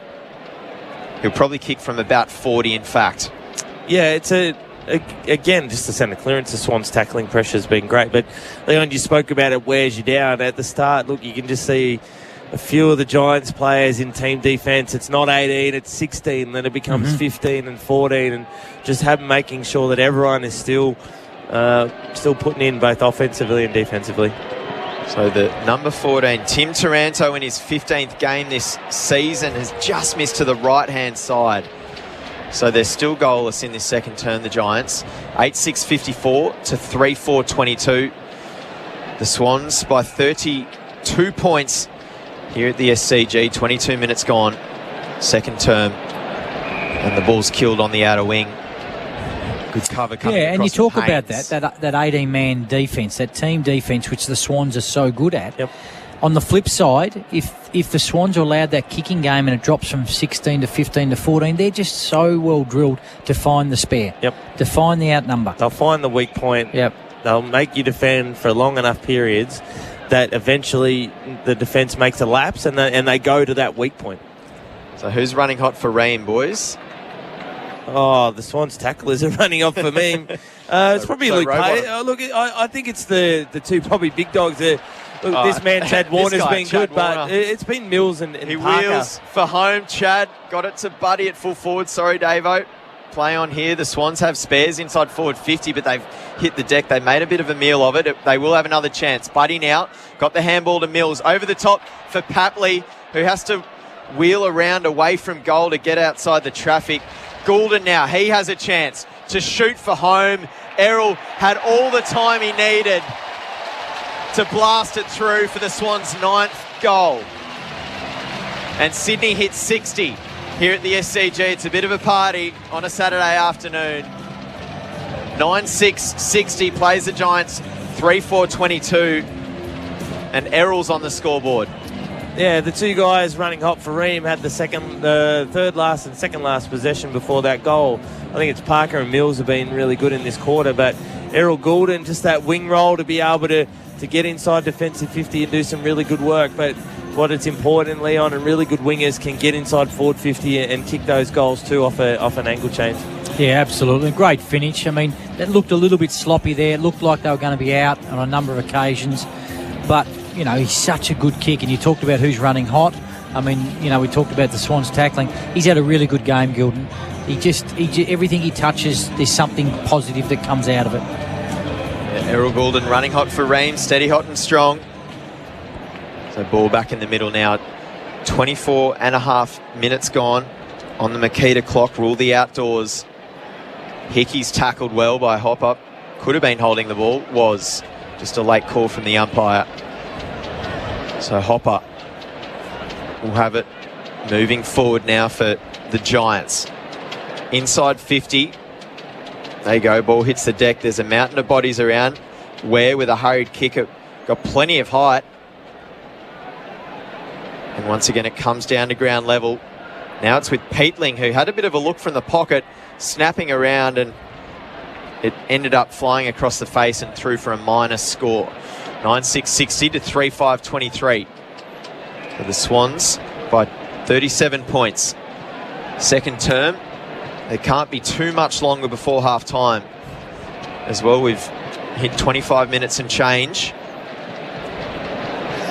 That's been a different style of quarter. The first quarter went 34 minutes, and there was plenty of stoppage work. But this one, it's sort of opened up a little bit. It's been sort of turnover between the arcs, with neither side really being able to get hold of it, except the Swans late in the quarter being able to bounce away with a few goals. Yeah, in that first quarter, the amount of throw-ins on that outer wing, it was extraordinary. So you're not wrong, Nick, because the ball is thrown back in now at left half forward for the Swans, and now full forward, but Haynes got back there to do what he does best. So for Leon, a coach coming into halftime, obviously Mark McVeigh's come in, they had a plan, they started well. Where do you double down on that and go, listen, boys, let's just stick to what we've done, or do you go, okay, let's pivot here and try something different? Oh, look, I think, clearly 6 goals down is a huge margin to chase down after halftime. I think what he'd be really disappointed is the fundamentals that you talked about. Yep. So they might stick to their strategy. Yep. You know, Himmelberg forward, Brown back, whether they're having Kelly come up from the half-forward line to drag Lloyd up. To just that might stay the same. I think what he's got to do is challenge them on their tackle pressure, because at times out here, it's just been a little bit too easy. And when the Swans are moving the footy, there's chase pressure and there's tackle pressure. Yep. And if you've got to get both of them right to give yourself a chance to get the ball back off the opposition. But, you know, right now, they're not getting both of them right. And so I think there's probably 2 or 3 things he can challenge on them. There's some players that are down on confidence at the moment. You can clearly see, you know, there's players that, you know, Toby Green's probably, we haven't seen the best of him in the first half. He's such a good player, but he hasn't had some great supply. So there's some upside, but they have to get that nitty-gritty stuff right first. And we'll be able to unpack it after a break here on AFL Nation. The 24th Sydney Derby from the SCG in round 20. It's game number 3 of this round in the AFL as Sydney, the Swans, they're eyeing off a spot in the top 4 to finish this round. They also need Port Adelaide to get the job done over Collingwood around the grounds for Kangan Institute. 1-3 TAFE, the Pies. They're down by 2 points in the third quarter. So plenty to look forward to coming up here from the SCG as well. And we'll be back in a minute to start unpacking it. Phil Pryor with you alongside Leon Cameron and Nick Davis. The Swans right now, they are leading by 37 points. That quarter on AFL Nation was for Athena Home Loans. Pay down your home loan faster with Athena Home Loans.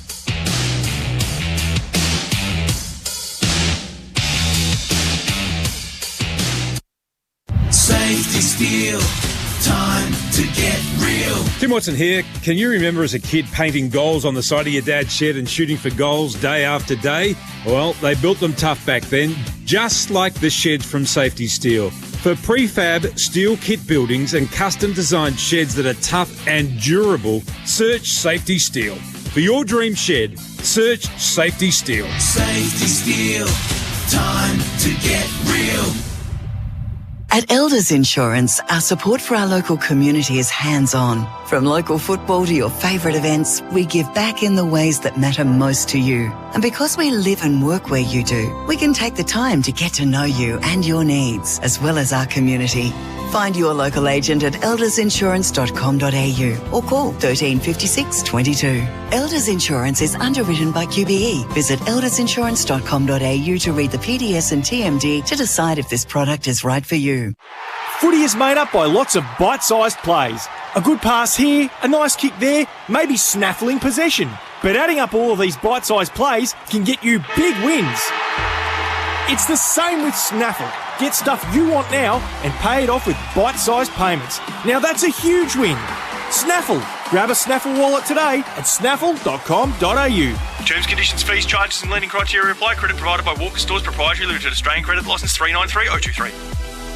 Sustained performance in footy is more than just one great game. It's about playing consistently, game after game, season after season.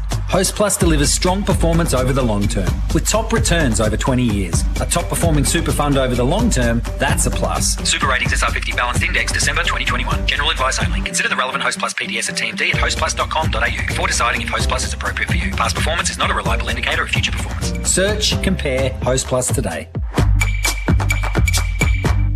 Bring some excitement to game day with Big Screen Video, Australia's digital display experts. We're giving 10 lucky sports clubs the chance to win a $10,000 grant towards their own LED scoreboard. Register now at iCanWin.com.au/BSV. T&Cs apply. See website for details. For Australian designed and engineered storage solutions for your ute that'll keep your stuff safe and secure, see TC Boxes. Their trays, canopies and toolboxes are perfect for on the job and awesome for a spot or weekend camping with the mates. Visit tcboxes.com.au. Want to win free barista-made coffee for an entire year? That's a lot of lattes. Just buy a McCafe coffee on the My Maccas app for your chance to win. There are 25 winners every day, but hurry, limited time only. Ends 30th of the 8th, 22. Visit mcdonalds.com.au/coffeecom for full terms. JH Market is your one-stop shop for all your lighting and electrical needs. Sparkies will find the cheapest trade prices guaranteed, like double GPOs for only $2.69 each. Make the switch to JH Market. Call 1300 000 808 or visit jh.market today. Wake up to sleep at 40 Winks. Our exclusive bed match system takes the confusion out of buying a bed. And right now, you can get any size mattress for the price of a single. That's a queen, king, or even a super king mattress for the price of a single on a range of leading brand mattresses. Get any size mattress for the price of a single. Hurry, sale ends this Sunday. Exclusions and T's and C's apply. 40 Winks, serious about sleep. It's never been more important to buy Australian than right now. Our local manufacturers and growers produce world-class products known for their quality, safety and reliability, all while generating local jobs, supporting our communities and helping Australian families now and into the future. So look for the trusted green and gold kangaroo logo. Buy Australian now. Visit australianmade.com.au.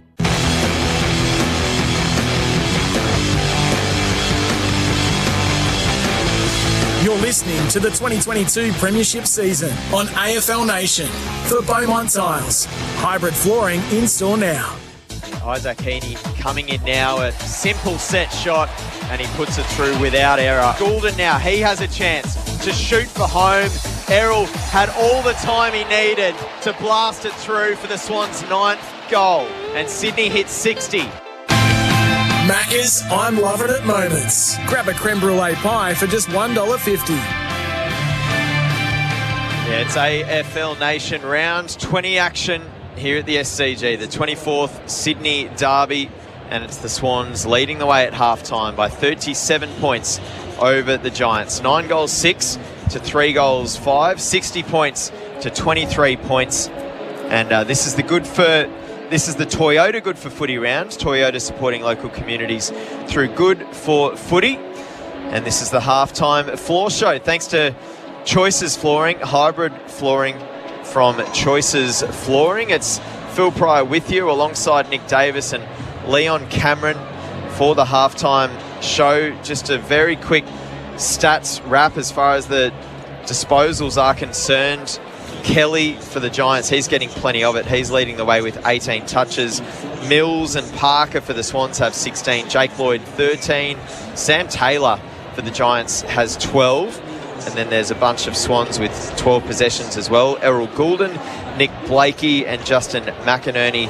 Isaac Heaney, he has 2 goals. Sam Reid has 3 goals in this game. Hayward, Papley, Callum Mills and Errol Goulden have also hit the score sheet for the Swans. For the Giants, Toby Green, Braden Pruce and Harry Himmelberg all scored goals in that first term. There's a bit of a stats wrap for Safety Steel Sheds, designed to save, built to last. Now, Leon, we've got a really simple hanger of the day contender for hangmytv.com.au because that's what they do. It's Isaac Heaney in that first term. Listeners, you have to go and see that one after the game at some point. Go and check out the highlights there for sure. Leon Cameron, player of the day so far, thanks to Henley Homes. Henley completed homes, now selling in Mickleham and Tarneet. Henley.com.au. Who have you got? Oh, look, just purely because he's kicked the 3 goals. I think Reid's been very, very good. He goes in, he plays that second fiddle in the ruck. But to kick 3 in the first half, he's taken some really strong marks.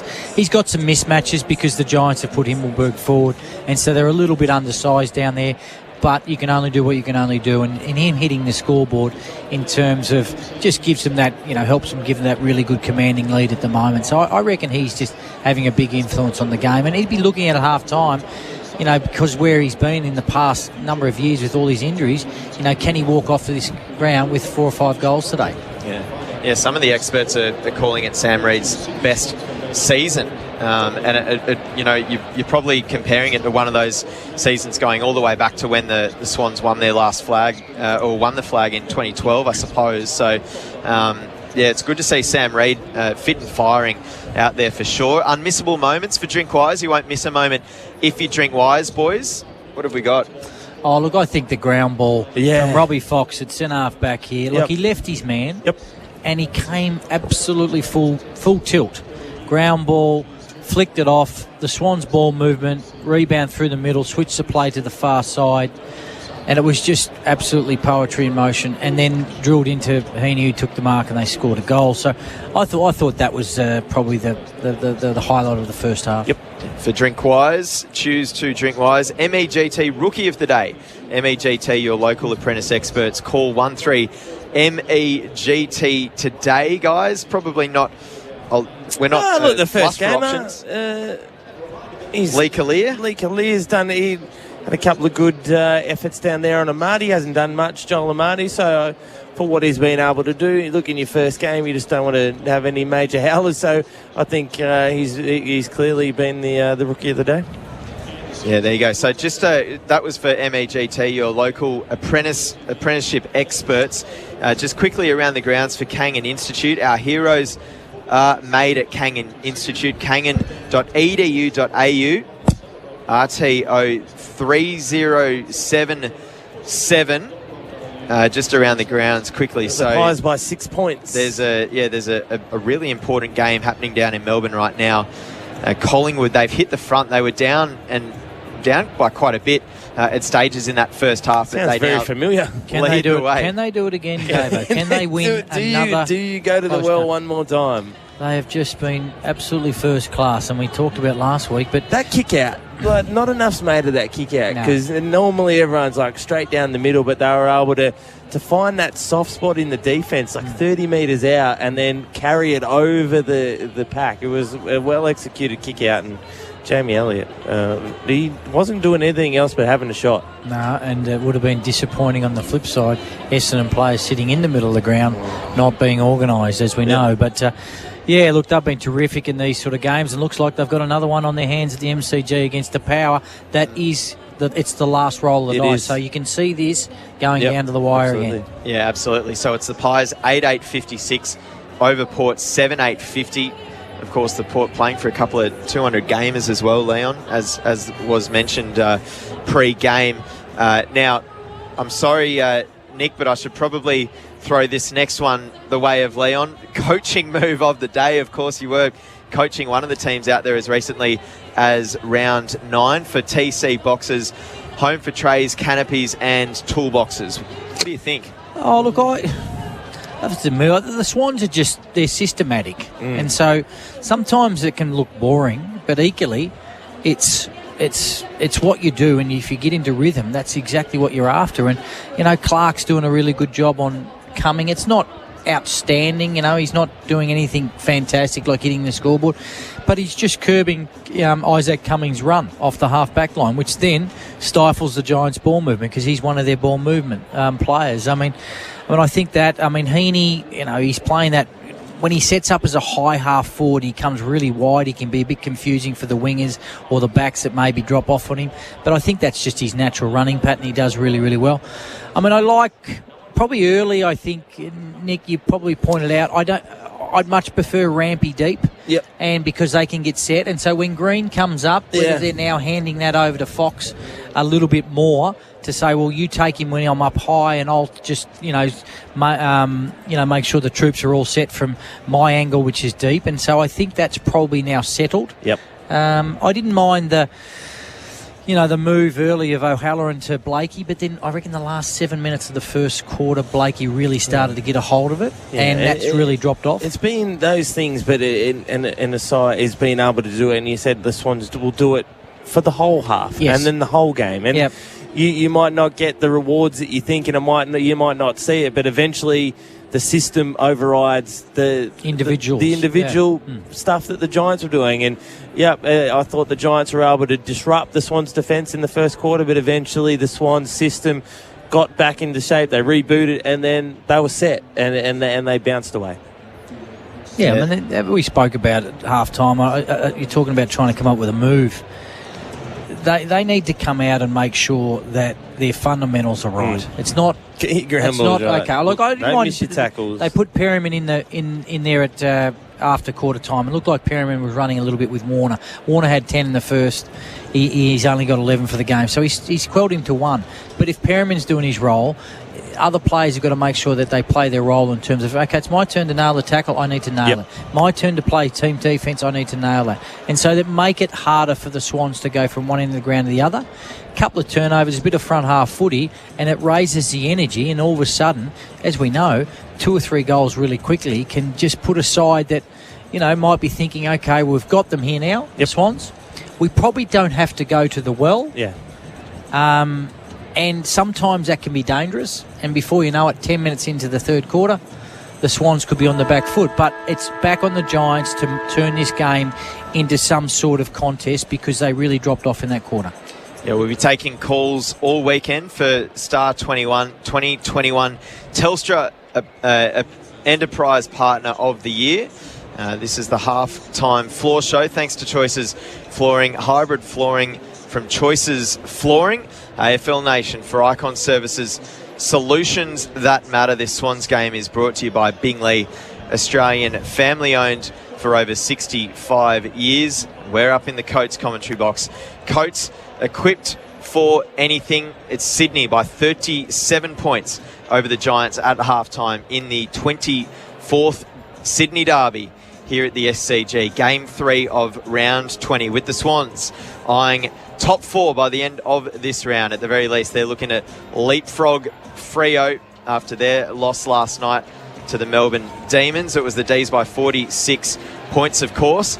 And just updating what's happening down in Melbourne as well. Collingwood, they've kicked out to a 17-point lead deep into the third quarter against Port Adelaide. AFL Nation action from the SCG. Phil Pryor, Leon Cameron and Nick Davis will be back with you for the third quarter shortly.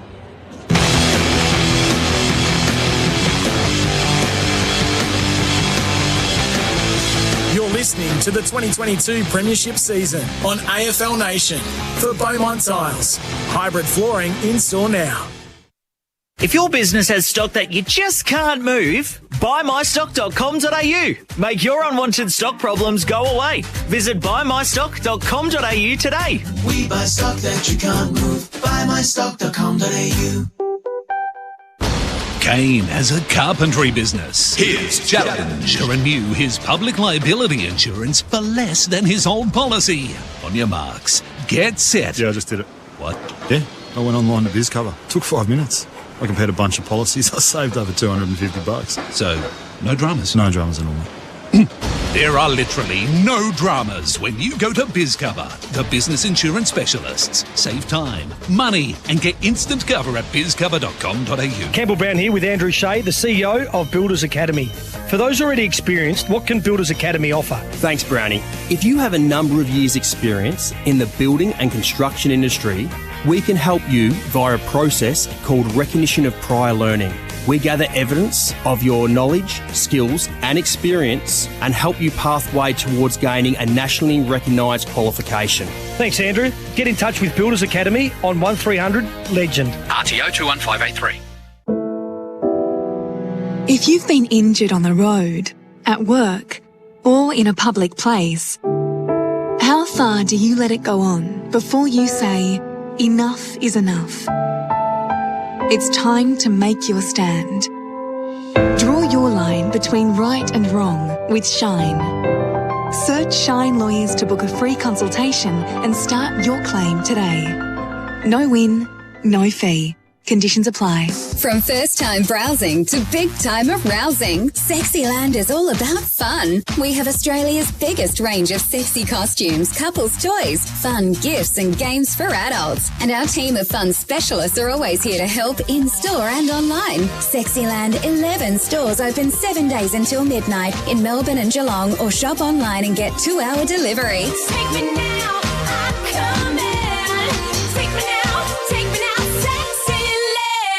Never before in business history has the combination of hygiene, cleaning and recycling been more important. COVID changed everything and businesses need to trust their cleaning suppliers more than ever. So place your trust in Icon Services Australia, a market leader for commercial cleaning, hygiene and recycling services. Icon look after sporting organisations like the Sydney Roosters, the Gold Coast Titans and Carlton in the AFL. Keeping businesses clean and sustainable all over Australia. Get Icon Services Australia into your business. iconservices.com.au. Updating your wardrobe with new club colours and merchandise, or buying that footy-themed birthday gift? Head down to the AFL store at the Movement in the Basement, Maya, Melbourne. It's your one-stop shop for your official AFL licensed merchandise.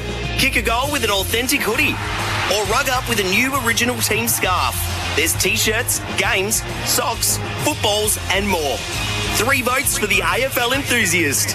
See you at the AFL store at the Movement in the Basement, Maya, Melbourne. For the days where you need staff urgently and when you need to get the job done on time, hassle-free and with service to match, M Group Trades and Labour can supply the staff and qualified people you need. Experienced civil and construction workers, general labourers, traffic controllers, specialised trades like spotters, dogmen and crane operators, plus plant operators including roller, excavator and moxie operators. Go to mgrouptl.com.au because M Group Trades and Labour are on site with you. JH Market is your one-stop shop for all your lighting and electrical needs. Sparkies will find the cheapest trade prices guaranteed, like 10-watt LED downlights for only $5.29 each. Make the switch to JH Market. Call 1300 000 808 or visit jh.market today.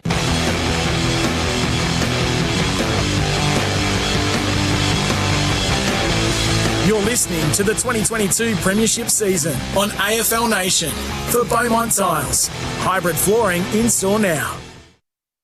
Here from the SCG for the 24th Sydney Derby, the opening bouts for Tyre Power, tyre safety experts week in, week out. And the third quarter is just getting underway here at the SCG between the Swans and the Giants. It was a 37-point margin the way of Sydney at half-time. And it's the Giants here with the footy now through Green. And he got it to Himmelberg, who dropped it.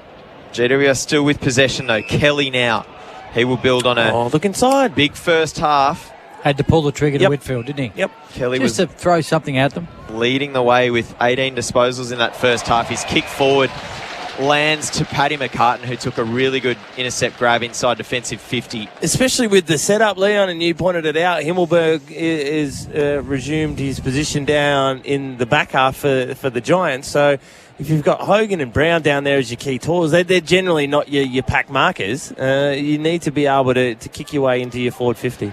Leon Cameron and Nick Davis are the experts for buymystock.com.au. Phil Pryor with the call on AFL Nation.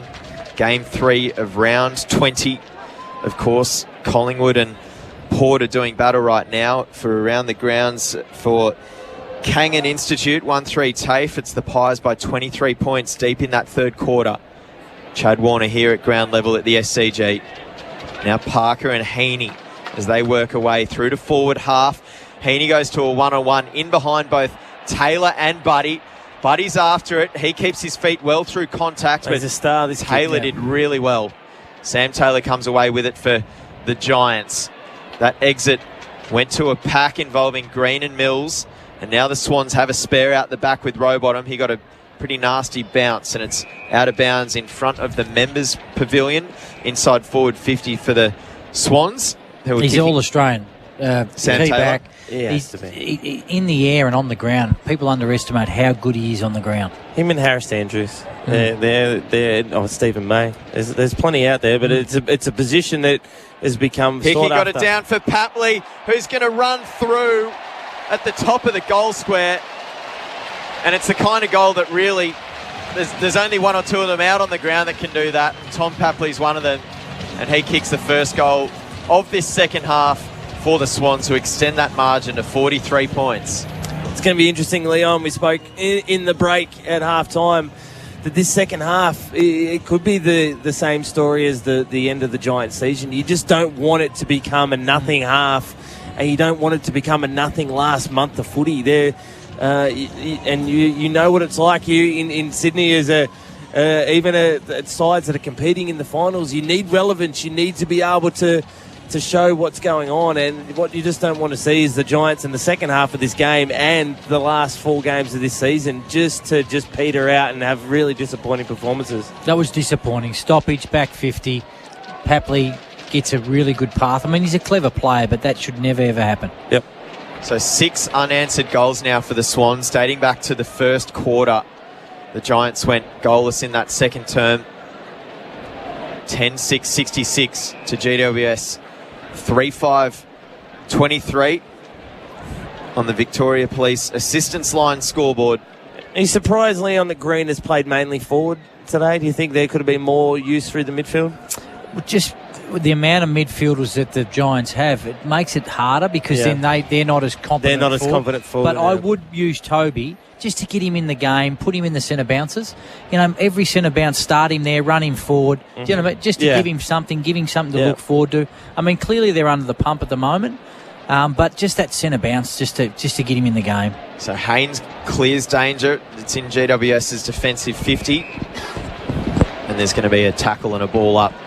Now, when you've had a quieter first half and the ball hasn't been down there, you know what it's like, and it's the hardest position to play half forward. So the Swans well on top here by 43 points. Down? Signed. You should have got long service leave a little bit more. Is that what you're saying, Davo? Thank you. Leon, how are you feeling? Just quietly. Obviously, you know you were coaching this team up to round 9. Is there still that connection there? Oh, look, it's been about 9 weeks since I haven't been involved in the club, but hopefully the boys can fight this out because, as Davo just said, you want to walk off the ground. I know there's a change. There's a change in the guard and there's everything that's happening and we understand what happens when that happens at a footy club, but it's no excuse now to just put the cue in the rack. Right now, you've got great opportunities. Don't undervalue a game of football. Absolutely. Heaney swung around just trying to go after the footy inside the Swans forward 50, and there's going to be a free kick one. I think it's Rowbottom underneath it all. And Rowbottom, he has certainly been in the thick of it, doing the tough stuff for Sydney, and those efforts have been rewarded here with a set shot attempt. He'll kick from about 35 metres out directly in front. his last month has been pretty good too. Look, Chad Warner's got a fair bit of the credit as the young Swans midfield, but this young fella has been just as good. So I mentioned just before, 6 unanswered goals now for the Swans here at the Sydney Cricket Ground. James Rowbottom, he leads the way with 9 tackles, and that work has been rewarded. Sydney extend 11-6-72 to GWS's 3-5-23. It's nearly 50 points. Here the difference between these two Sydney teams in the 24th Sydney Derby here at the SCG. Yeah, it's a really good point you make, Davo, about Chad Warner and Rowbottom. I mean, they're two young, fine midfielders that are learning their craft off Kennedy and Parker, and Mills, who's that next rung down in terms of age. And what better way? I mean, they've got to learn to play offence, they've got to play defence, and they've got to be tough at the contest. And Sydney have always been that. There's been a bit of a change in the way they play in the last 18 months. But young Rowbottom and Stevens and these guys are really coming along really, really well. And the reward for his hard effort, especially when he, got knocked over early, just to go back and slot the goal, is just another sign of maturity for him. Quite a bit of midfield turnover in that Sydney setup this season as well, through a variety of reasons. Play back underway in the middle now with GWS. Obviously, Josh Kennedy has kind of exited that role, but he is the Medi sub today. Whether or not he ends up being used, we'll have to wait and see. Stevens with a good kick for Buddy. He marks about 60 from home, and that was really clever work. He got it onto Clark, who was leading to left forward pocket, and Ryan Clark takes the mark about 30 out from goal in front of the members' pavilion as they kick towards the Paddington end. Clark's going to put it across the face, and it's been spoilt in the direction of Hopper for the Giants, and it's going to be a ball up. They look very dangerous when Franklin comes up the ground. Take Taylor out. All of a sudden, it looks like Clark's going to Himmelberg. He's jumped off coming, and now he's going to Himmelberg. Heaney went without it. Hopper's kick went nowhere. Kind of the same with Callan Ward. Heaney was tracking it. Got it to McInerney, who spun around, but he probably could have had a shot. Instead, he tried to set one up, and Josh Kelly cut it off for the Giants, taking the mark just in front of the goal square. Inside defensive 50. Kelly back in the team this week. One of 5 pretty big-name players for GWS back in the side. Yeah, this is where they just need a little bit of help there. Like 42-20 inside 50s for safety still sheds. The stats there. It's just been in the Swans forward half a lot. And they've been able to get it forward on times, the Giants, but they haven't been able to take a mark, and then they haven't had the ground level pressure either to have that forward half ball. And the midfield need to get to work. I mean, clearly, that's 20 more inside 50s halfway through, so just start of the third quarter. They just need a little bit more work around that contest, their decision making, their shape. It's just off a little bit at the moment. Stevens goes inside forward 50 again. Buddy did well at ground level, but it was turned over by good tackling pressure, and it's out of bounds in front of both benches here inside wing at the SCG. 10 minutes gone on the Makita clock. Rule the outdoors. 11-6-72. The Swans lead over the Giants. 3-5-23. A 49-point margin. Midway through this third term. So Hopper to Whitfield. And now Callan Ward has it. Callan Ward, the only Giant with multiple Brett Kirk medals. And Goulden now for the Swans. Got it to Clark. There's a few Swans with multiples. We'll get to that in a sec as Clark goes inside forward 50. Buddy off the deck, off the right foot. Don't tell me. Buddy's put it through off the right. He dribbled it through for a score. And the Swans continue this assault on their Sydney rivals. 12-6-78 to 3-5-23.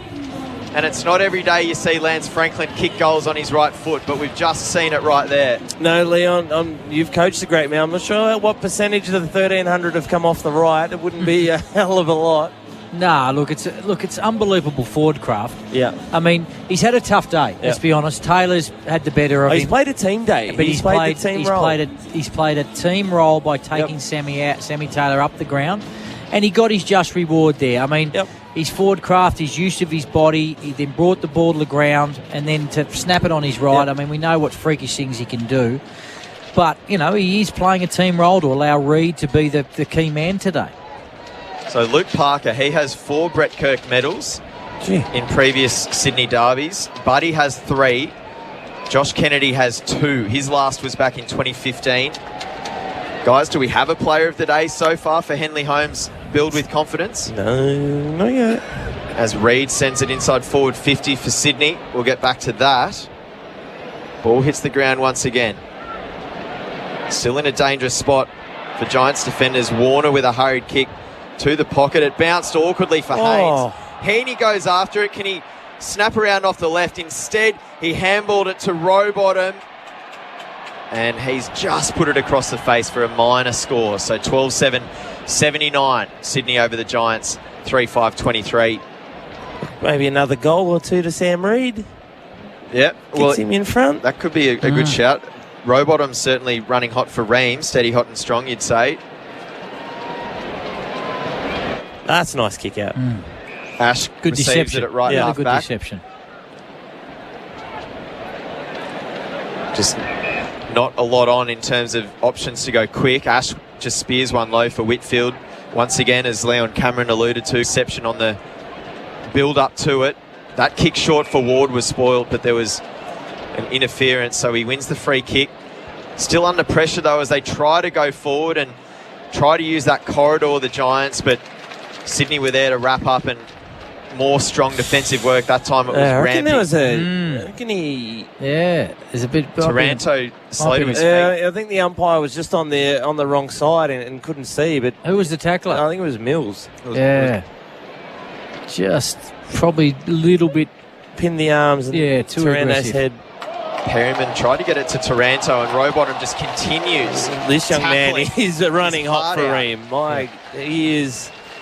As you said, though, Leon, he's learnt from some of the best.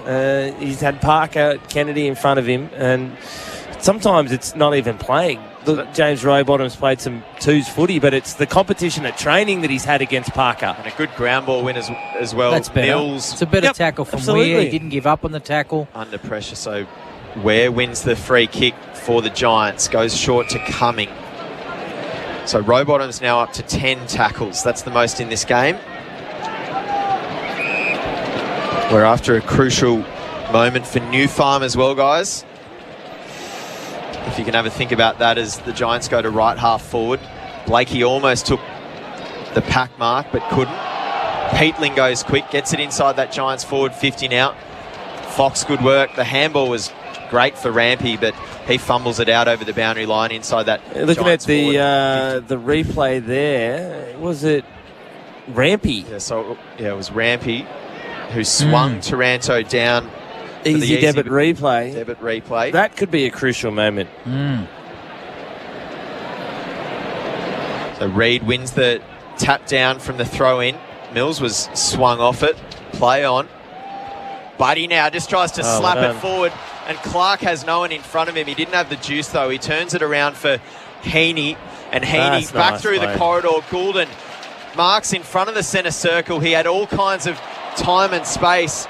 His kick to Papley could have and should have been a free kick potentially for the work off the ball as Papley went up for it.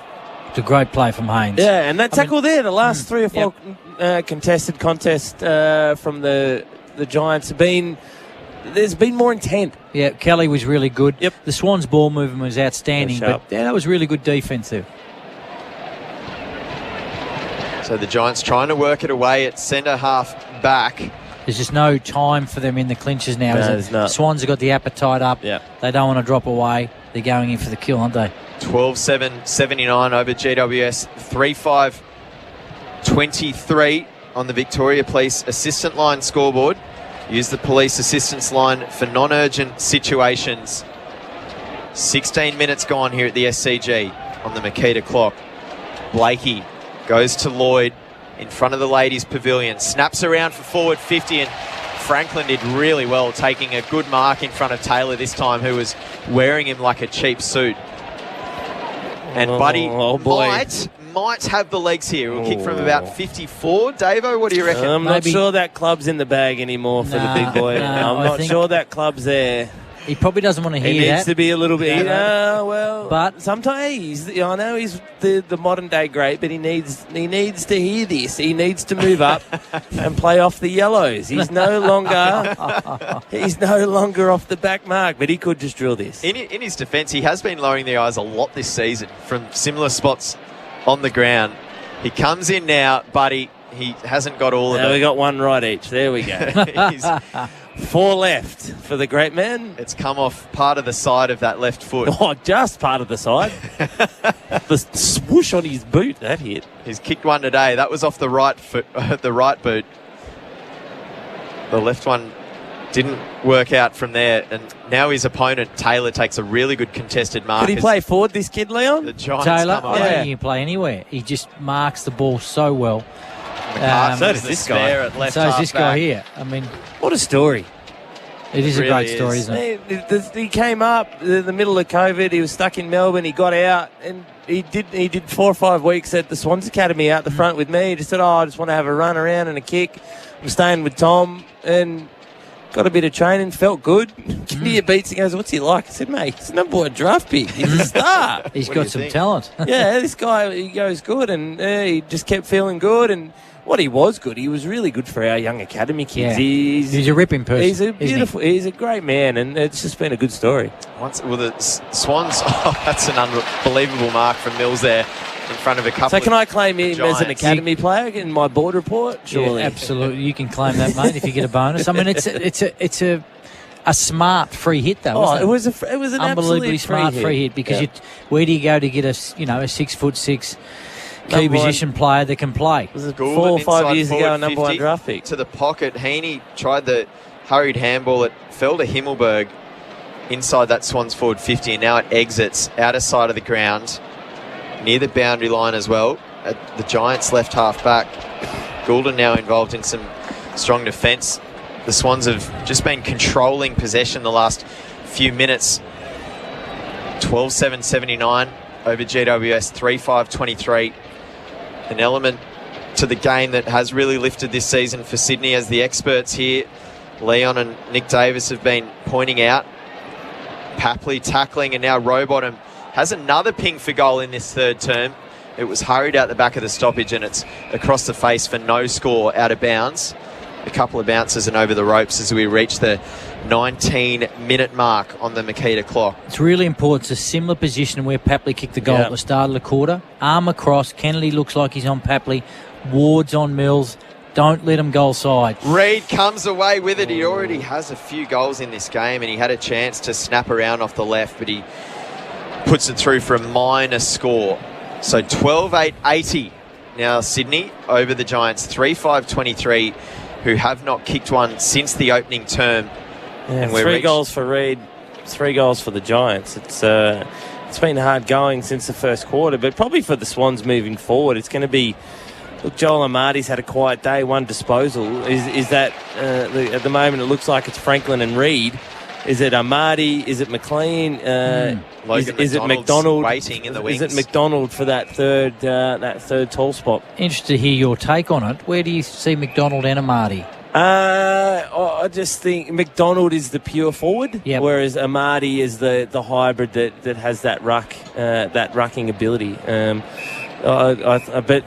And then I think it was all between all of them, but I think Reid has solidified his spot there now. I think it's Franklin Reid, they're your 2, and then it's out of the other 3 who... And then it's also...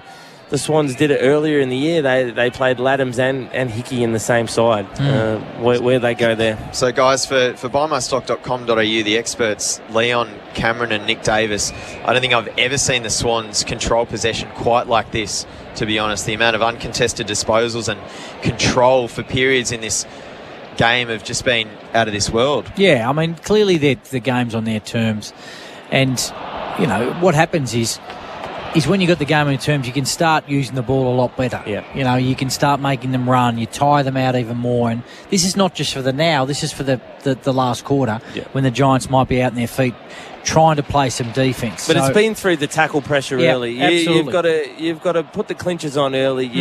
You make him jumpy. You get, as you said, you get the game on your terms, and then you go plus 20 in contested, plus 50 in uncontested. You can do what you like, but you've got to earn that right. You've got to turn up. You've got to get your fundamentals right. You've got to lay pressure. You've got to pressure the opposition when they've got it, and then you can play, and then you can do whatever you like. So 21 and a half minutes gone, third term on the Makita clock. The Swans, 80 points to 23. Overall disposals, guys, 260 to 195. So that tells part of the story. Sydney's been going in and out of that forward 50 for no result the last couple of minutes. But now the Giants go forward.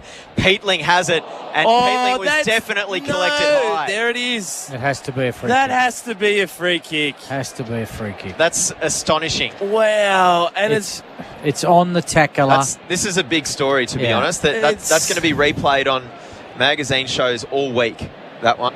Yeah. Sometimes... absolutely. Fox just about took Peatling's head off. Sometimes we go in certain directions as a game, and this is the wrong direction. It's just gone a little bit too far. And it's because of some of these magazine shows that we go so far in one direction. I think sometimes it's a little bit trial by media. It's a storm in a teacup, 3 weeks and it's over. But unfortunately... I mean, it's a manoeuvre for Peatling, who's just dropped a little bit, and it's a responsibility on the tackler. Exactly. And... if it's a weapon that you can use, I mean, there's a level you can go to, but that definitely wasn't. If that it's level. right or wrong, that's for interpretation. You can decide, he's a ducker or whatever, but you can't hit them in the head. Taranto comes inside forward 50 now for the Giants. Once again, the Swans have numbers back there. Their work at ground level inside defensive half has been good as well. Errol Goulden, he's had a really strong 5 or 10 minute period getting a lot of the footy. Just that work rate from the Swans to push back and always have a +1 in their back 50. That's just have a release. Free kick as we look at the replay for Easy Debit. My God. He's pulled his head off, I think, hasn't he? Can't run without heads, but wow. So for safety, Steele sheds on the stats. 274 overall disposals to 200 and 177 kicks to 133. The way of Sydney, who are clearly well out in front in this game currently by 57 points. And it's inside that Swans forward 50 again. Buddy from the back of the pack slots it through as easy as you like. And he picks up a second third quarter goal. That margin moves into the 60s. 13-8, 86 to GWS's 3-5-23. Who are now in real danger, the visitors, of going 2 straight terms without goals. Yeah, I mean, it's disappointing. I mean, it was a fumble, been. just a fumble from young Leck. And I mean, I think he's been pretty sound for his first game, just a little fumble. But because the Swans are outnumbering at every contest, their work rate is through the roof. When there is a fumble, they're there to mop it up. They are swarming, Yeah, absolutely. And as we said at the halftime break, the Giants need to find something here. They need to find something. We know they're out of the game. It's just that respectability for the next 6 or 7 minutes until they can regroup at that three-quarter time break. So it's the third quarter on AFL Nation for Tyre Power. Your match day favourites for tyre safety.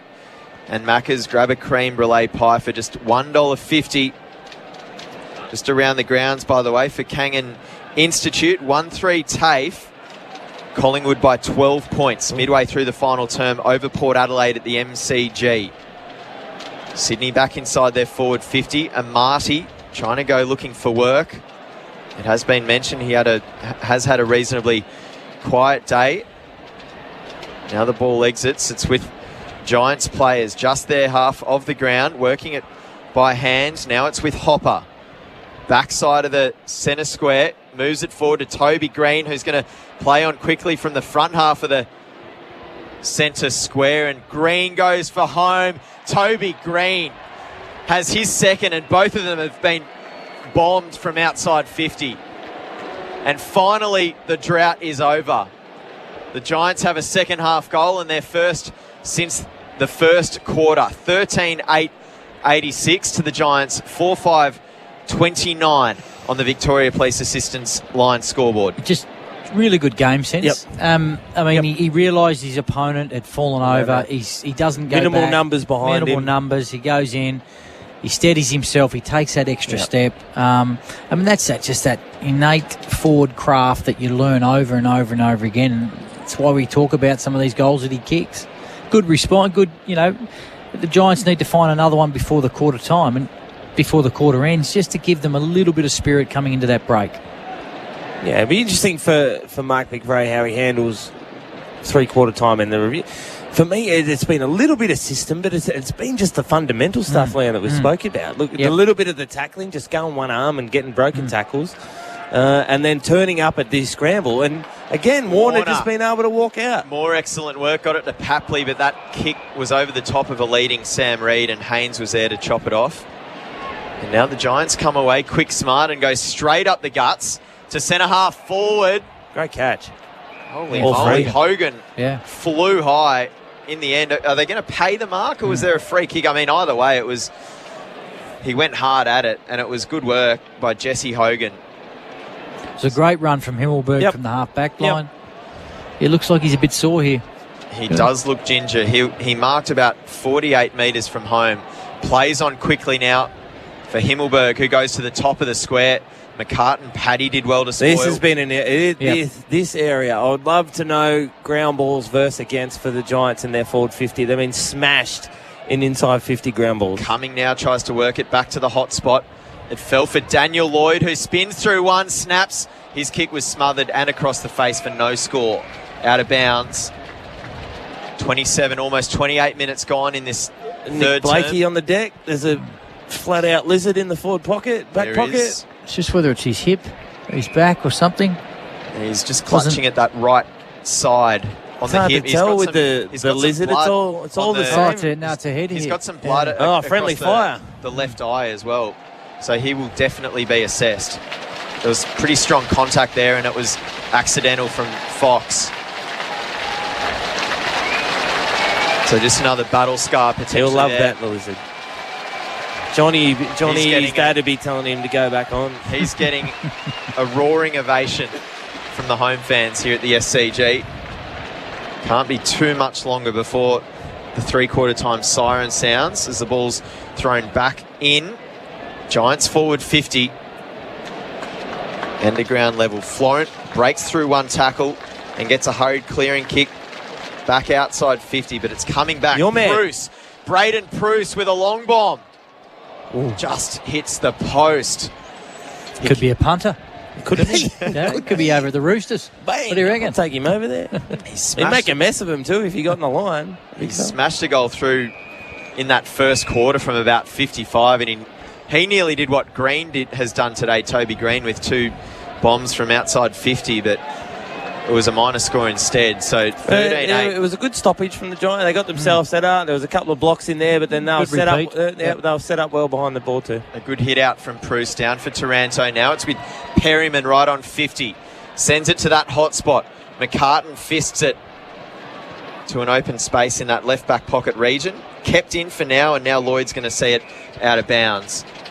So still in the right zone for GWS. 13-8-86 the Swans over the Giants. 4-6-30 on the Victoria Police Assistance Line scoreboard. Let's watch Toby Green, see if he can get any split here off. No, he's not doing the run through. Hickey tapped it down for Parker. That was too easy. Just absolutely. I mean, really good setup from Leck, really good mark, and you get a chance to go back in, but just not enough energy at that stoppage. Not from the forwards there, trying to get a little bit of a pick and roll sort of a situation. So the debutant takes a really good mark. Leek Alia chopping it off for the Giants. Now they switch play. Haynes on the outer wing. He takes his time just behind the AFL Nation logo. He found a good option leading forward, and they wheel around to the top of the goal square. Hogan comes down with it, tried to link up with Toby Green, and he was smashed in the tackle. Rowbottom kicks it straight back up the ground. It will come back. But good defensive work once again from the Swans. Otherwise, Toby would have had his third goal. Coming through, Jesse Hogan. He takes a strong mark, 30 out directly in front. The last two long kick entries have been not the not the rainbow moon ball where it goes high, which allows the Swans players to come third man in. So Hogan's going to have a shot after the siren. It's been just that little bit lower. Bit of a 3-iron in there. It doesn't allow the intercept defenders to come get across. a run up. And, the Swans were just a bit disorganised just then. So as Nick Davis, one of our experts, mentioned after the siren for three-quarter time, Jesse Hogan comes in and that set shot is flush. So the Giants, they kick 2 third-quarter goals and they finish the term reasonably strongly. 13 goals, 86. The Swans out in front. The Giants, they kick back a little bit. 5-6, 36. And it's a 50-point margin the way of Sydney in the 24th Sydney Derby here at the SCG on AFL Nation. Game 3 of round 20. Phil Pryor, Leon Cameron and Nick Davis will be back with you for the 4th and final term in a second. That quarter on AFL Nation was for Victoria Police. Use the police assistance line for non-urgent situations.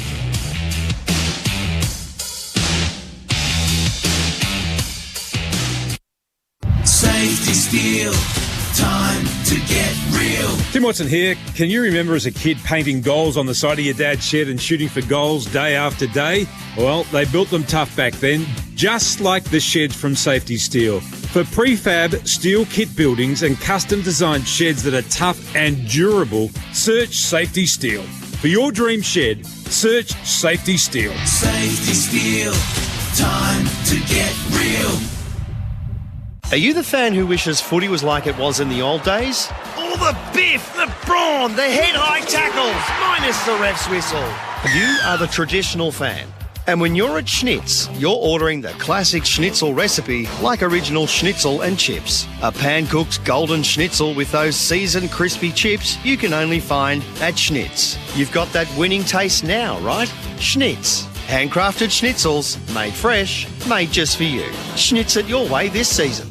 From first-time browsing to big-time arousing, Sexyland is all about fun. We have Australia's biggest range of sexy costumes, couples' toys, fun gifts and games for adults. And our team of fun specialists are always here to help in-store and online. Sexyland 11 stores open 7 days until midnight in Melbourne and Geelong, or shop online and get 2-hour delivery. Take me now, I'm coming.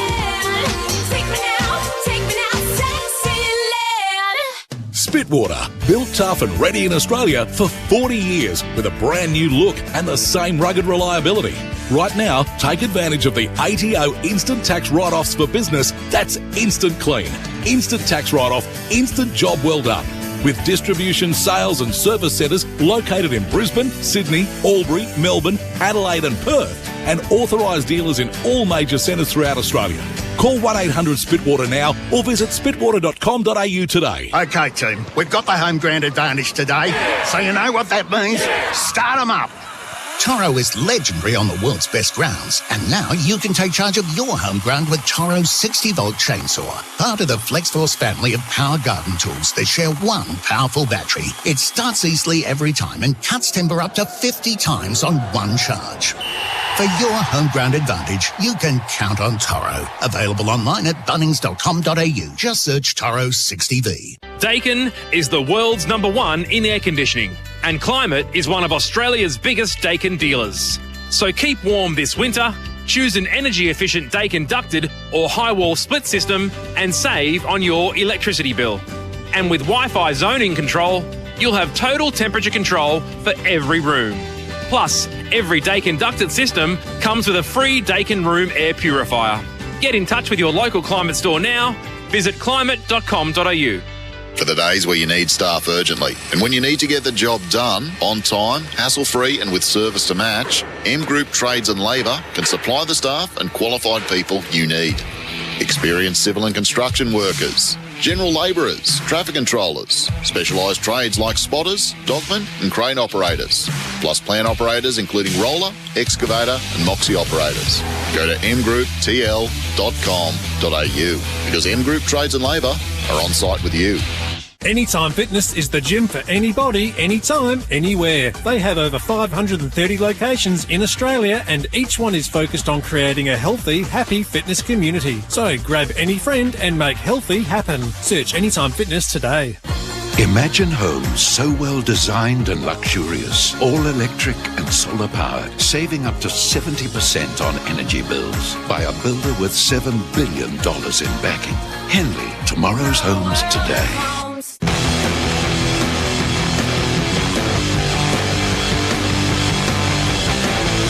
You're listening to the 2022 Premiership season on AFL Nation for Beaumont Tiles. Hybrid flooring in store now. And it's inside that Swans forward 50 again. Buddy from the back of the pack slots it through as easy as you like, and he picks up a second third quarter goal. That margin moves into the 60s. Backside of the centre square, moves it forward to Toby Green, who's going to play on quickly from the front half of the centre square, and Green goes for home. Toby Green has his second, and both of them have been bombed from outside 50. And finally, the drought is over. The Giants have a second half goal, and their first since the first quarter. Macca's, I'm loving it moments. Grab a creme brulee pie for just $1.50. Yeah, fourth quarter AFL Nation action here. Game 3 of round 20. It's the 24th Sydney Derby, and it looks like the Swans will do it comfortably. This is the fourth quarter for I'm loving it moments for Macca's. Grab a cream brulee pie for just $1.50. And this is the opening bounce for Tyre Power. Your matchday favourites for tyre safety. Phil Pryor, Leon Cameron and Nick Davis are here for the call. And Chad Warner has it at centre half back for the Swans, who will look to extend on a 50-point margin in this final quarter. A chance to gain a few percentage points as they pick up the 4 points on the ladder and potentially finish the round inside that top 4. But boys, just around the grounds, it's probably looking unlikely around the grounds for Kangan Institute. 1-3 TAFE. Collingwood by 11 points at the MCG with a couple of minutes left over Port Adelaide. So it's looking more and more likely that the Swans will finish round 20 in 5th position. And for those Swans fans, the next home game. Oh, yeah. It's going to be massive. Collingwood in a couple of Sundays. Cannot wait for that as the Swans work it across the ground at half-back. I wonder who will win the Nick Davis medal in that. Back Is there a medal inside. for that? The Nick. Kidder Hayward playing for the Nick Davis Cup here. Medal, I'm happy to take anything. Even the first goal, I don't care. There's a few. Hey, Anthony Rocco, you'd be in there. Paul Licuria, Paul Williams. Hayward takes his time. 168 game of Nick Davis. 97 of those for the Swans. The rest for the black and white. Himmelberg took a good mark at full back. The kick on the outer side, it's play on. There was heavy contact in the marking contest. So good, this guy. Sam Taylor spoils once again. What a player.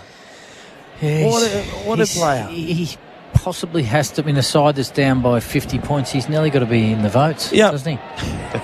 No, he's been just his craft, his defensive craft, his effort, his demeanour, the way he goes about it. He's a star.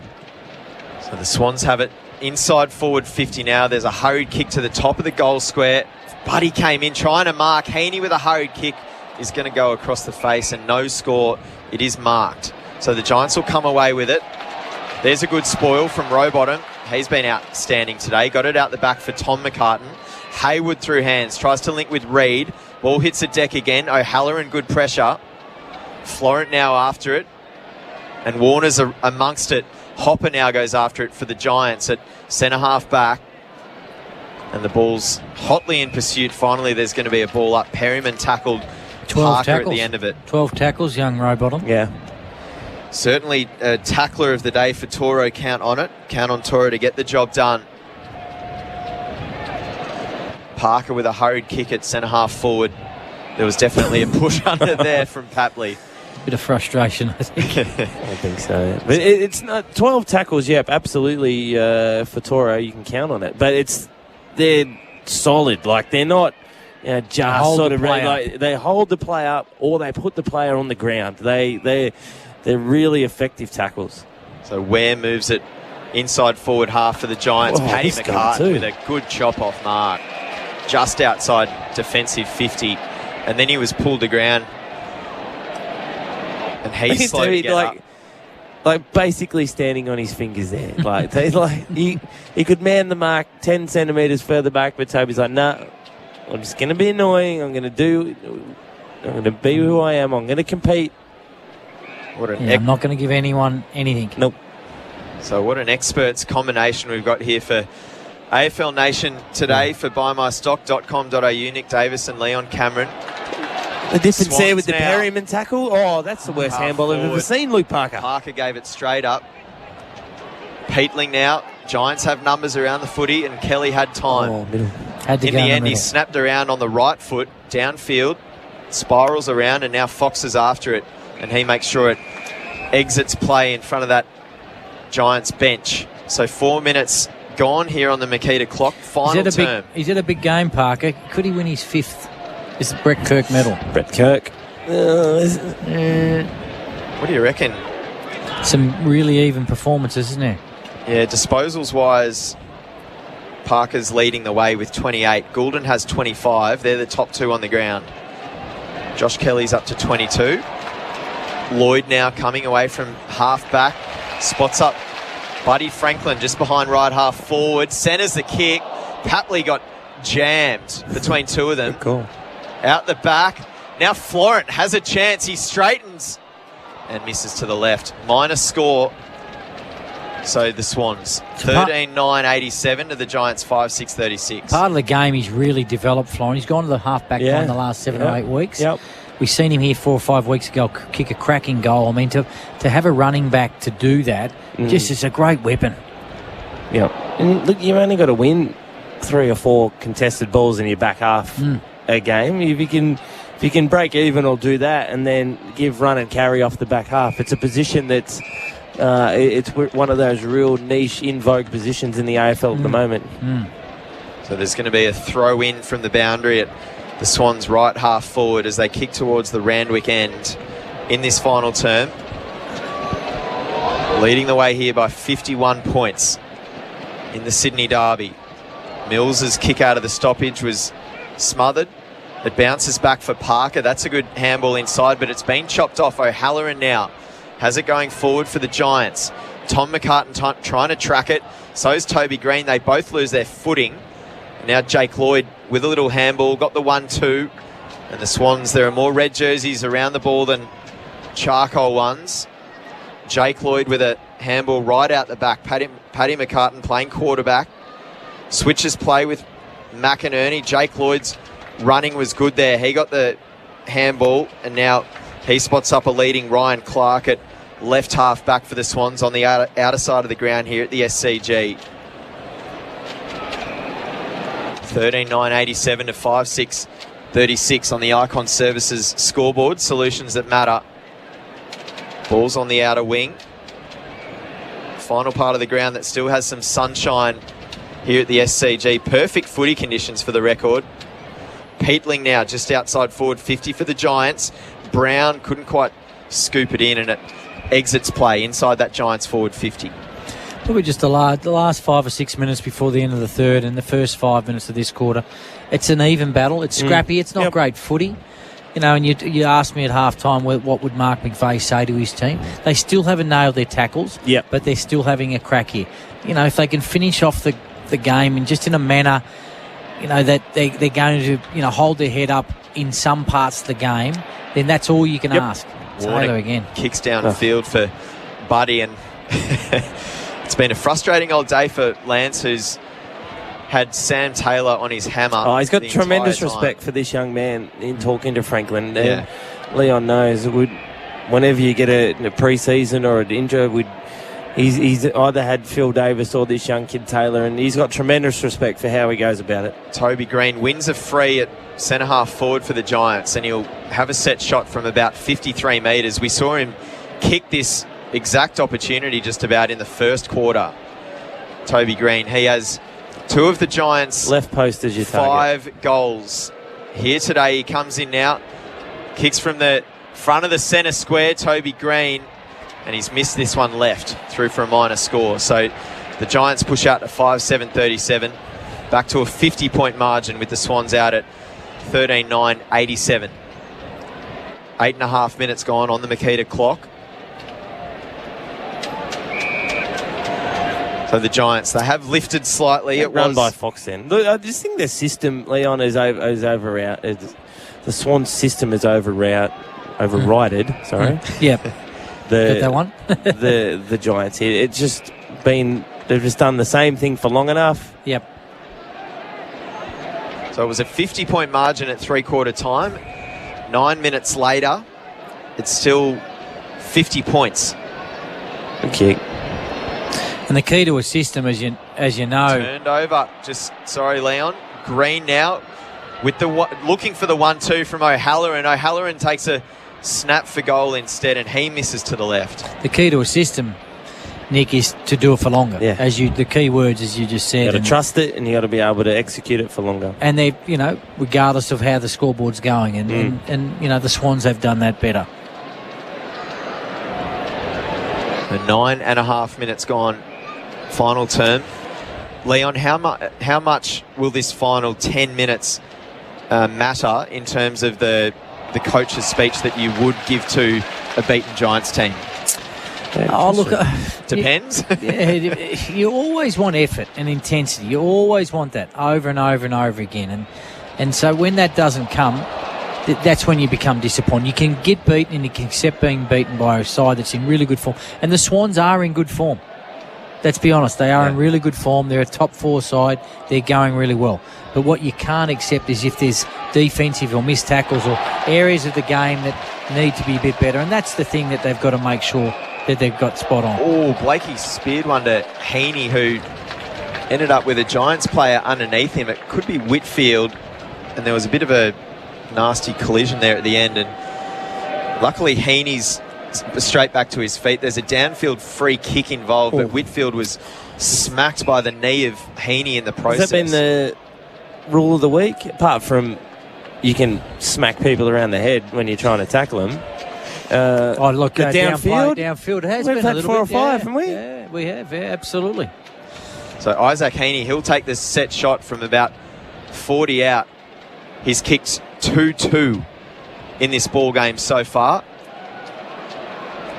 And Heaney, he kicks from about 43 metres out. He's been so good today, Isaac Heaney, up forward for the Swans. What a year he's having. And there's his third goal of the afternoon, joining Sam Reid at the top of the goal scorers list here at the SCG. 14-9-93 Sydney out in front of the Giants. 5-8-38. Just important he nailed that, because he's missed a couple in the similar position early in the piece. He went back. He's absolutely flushed it. He just composed himself after a hit to the Whitfield, the downfield piece of play, but was important. I mean, we know he's such a good player. He's a dynamic player. Everything he does, there's some excitement about it, but making sure he just nails those opportunities so your teammates can run back to the centre bounce, and it's just a good reward for some hard work, and he needs to be making sure that those finishes go through. Yeah, and one of the keys to system play too, Leon, as a player, it allows you to, you don't need to have your 10 out of 10, your benchmark game all the time. But you just, in a role, you play your system, you turn up when you need to turn up, and everyone plays and you win and you move on. And that's what it's sort of been for the Swans. As the Giants go forward and miss to the left, that's what it's sort of been to the Swans. It's sort of been, players have played really good 2 or 3 weeks, been right up the top, and then they fall back into the system, and then it's someone else's turn on the next day, and you're not relying on 1 or 2 to just, be at their absolute best the whole time. Yeah, and it's probably hard for us to pick who's the best man on the ground at the moment. Yeah. Like there's probably the 7 system or 8. is one. Absolutely. The system today has, and the sum of all parts has beaten the Giants.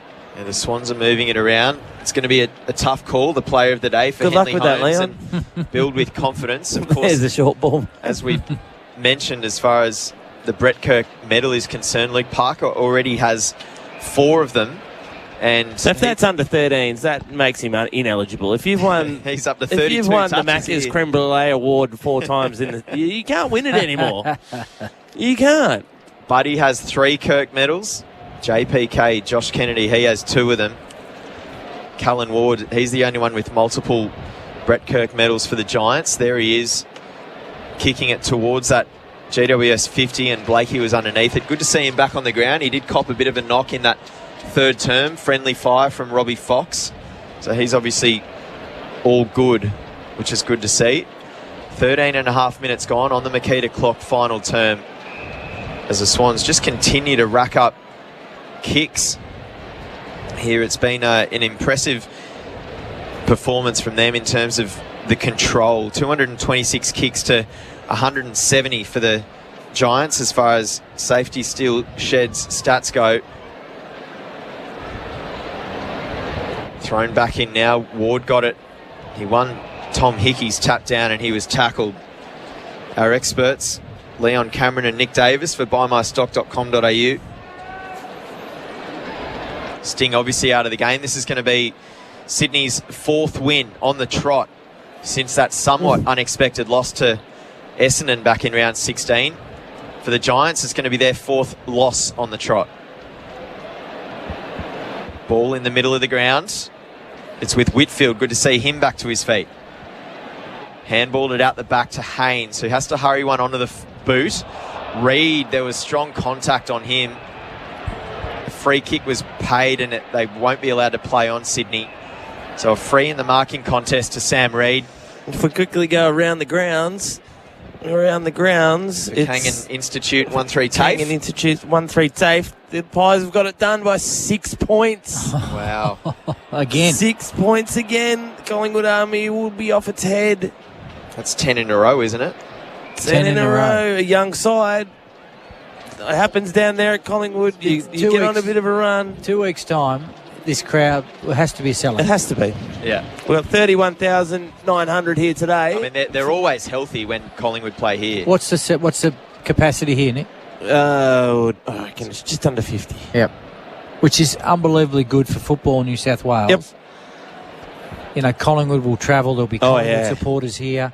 You know, we know they're a massive club and the Swans are just playing some great footy. Can't wait to walk in. Left half forward, spots up Say at hello Marty. to all my old friends. About 55 from home.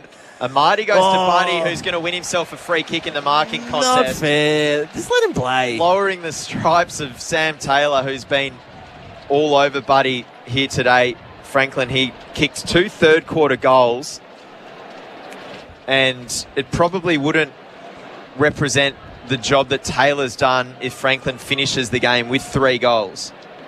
Not really. 3 plus. Let's look at the easy debit replay there. Yeah, lock the arm up. Yeah, there was a bit of a... It's good craft, though. If you get away with it. If you get away with it. So Lance comes in now, and Buddy has 3 goals this 24th Sydney derby. And Taylor has been absolutely magnificent all day, but we judge him harshly, don't we, Lance? He's kicked 3 goals as a key forward. Exactly. He's had his 14 or anyone 15 else, possessions. that's a Marty or someone. They were like, oh, maybe he can win the Brett Kirk medal. We can. He's a victim of his own brilliance. Lofty standards. He's lofty standards. But going back, you know, it is hard to pick who you talk about. It's interesting to talk about this system, and you know, the Swans are just an even balanced team, and that's what would be really pleasing for John Longmire. It doesn't matter whether it's Heaney who's kicked 3 or Papley or Gilden, Rowbottom tackles, and these sort of guys, and Dylan Stevens, and their back 7 have been absolutely terrific at ground level and in the air as well. So everyone's contributing, which is the end.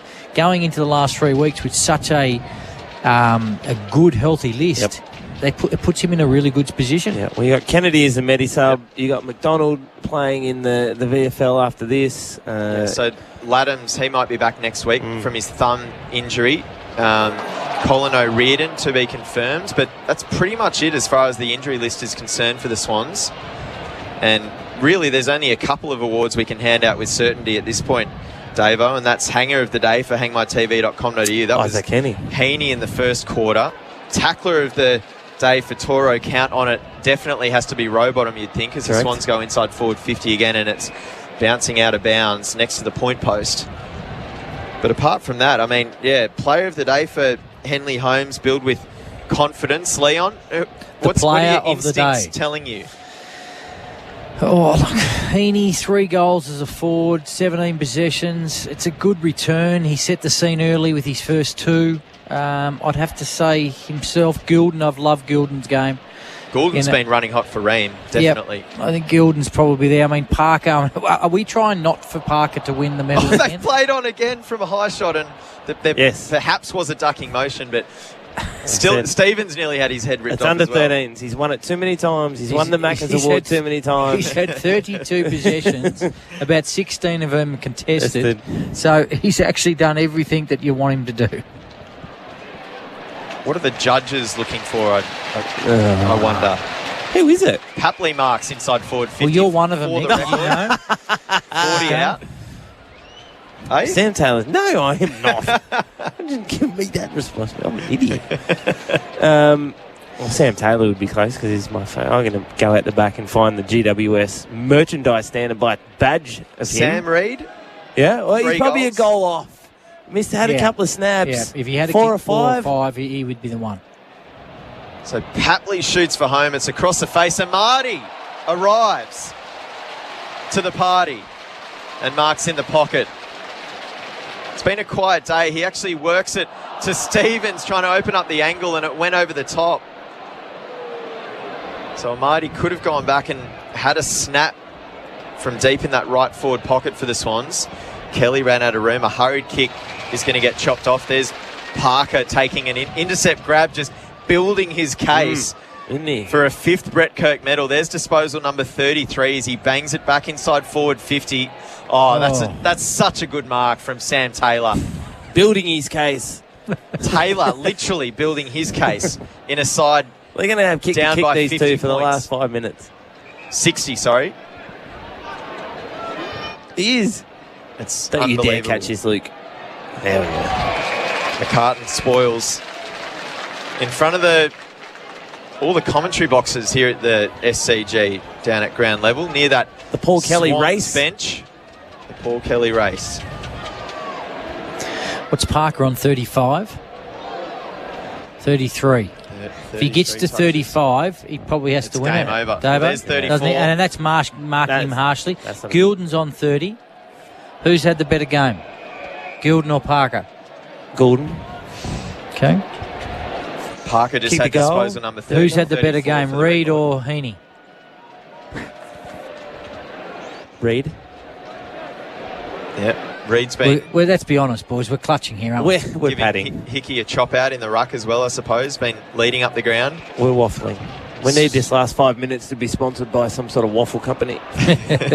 And we need Pancake parlour. Well, No, we got we Macca's. might need the last 5 minutes to determine who's actually going to win Player of the Day for Henley Holmes, and also who's going to win that Brett Kirk medal in this 24th derby. That's Amati takes another forward 50 mark, so 2 in a couple of minutes for him after a day that he won't have a lot to look back fondly on. And now this time he certainly won't be looking for a teammate. He'll kick from about 40 out on a slight angle with the debutant Lee Lear on the mark. Yeah, important. Marty, possession, 9/10 of the law. You're in the side. You want a side that's sort of heading towards finals and top 4s and all that. You want to make sure you get your ticket on the bus. That's it. Logan McDonald waiting in the wings, and Amadi comes in from the set shot and he hooks it to the left and through for a minor score. So the Swans hit triple figures, 15-10-100 to the Giants 5-9-39. It's a 61-point margin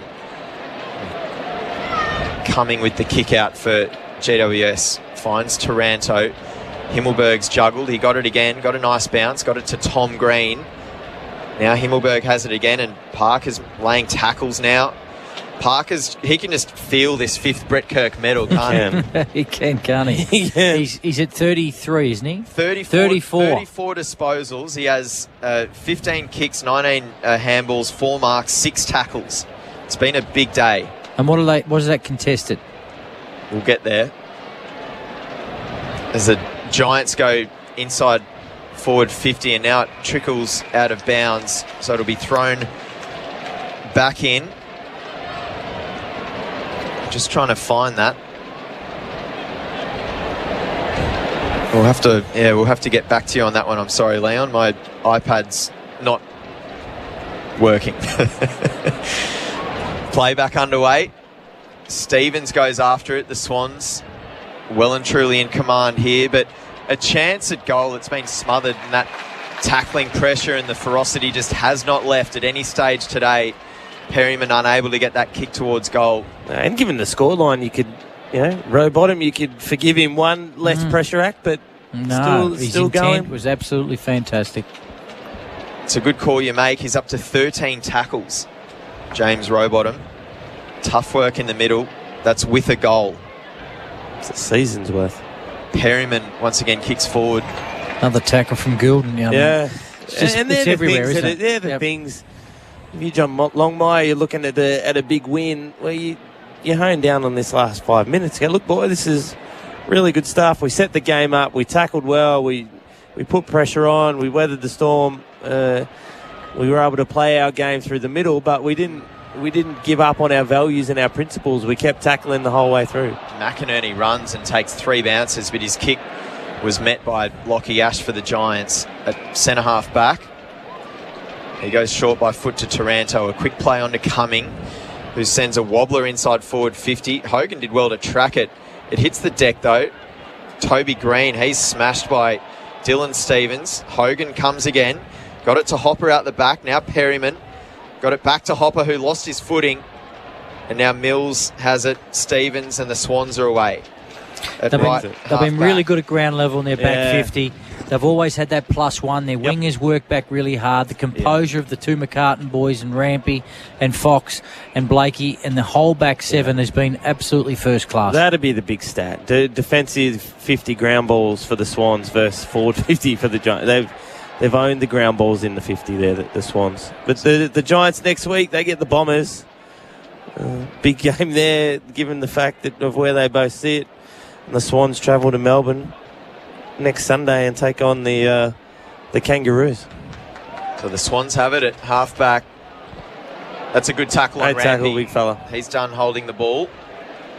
Bruce, who's had his moments today. Oh. That's 50 in it? The kick not so much.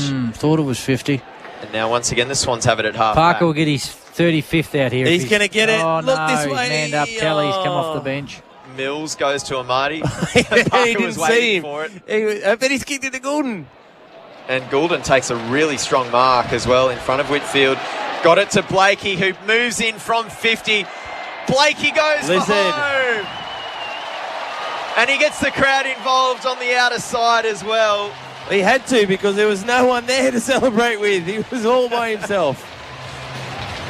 And that's a fantastic goal. The man of the moment the last few weeks for the Swans has been Nick Blakey. And he puts his name onto the score sheet as the Swans extend this lead. 16-10-106 over the Giants, 5-9-39 on the Icon Services scoreboard. Solutions that matter, commercial cleaning and integrated property solutions. Icon Services, 26 and a half minutes gone on the Makita clock. Rule the outdoors. And it's very much turned into a Swans party here at the SCG. If you're just catching up with us on AFL Nation, Collingwood by 6 points. They got the job done over Port Adelaide, so they'll stay in the top 4 to finish round 20. The Swans will be in 5th position now, moving past Fremantle as Amati sends one inside the Swans forward 50. And in 2 weeks, back at the SCG on a Sunday afternoon, 3:20pm Australian Eastern Standard Time, it'll be Sydney against Collingwood. This could be the sealer. Yep. If he kicks it. If he kicks this. Goulden. Kicks 2. With It a could be the chance. medal. It could be the medal. 45 metres out, set shot, a fair angle. He's had 32. This is his 33rd. And we've got the angle. Goulden kicking from sort of right half back.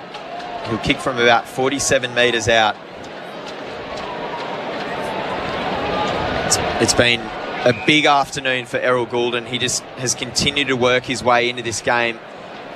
A strong second half particularly. And he comes in now. Goulden has kicked it right on full time.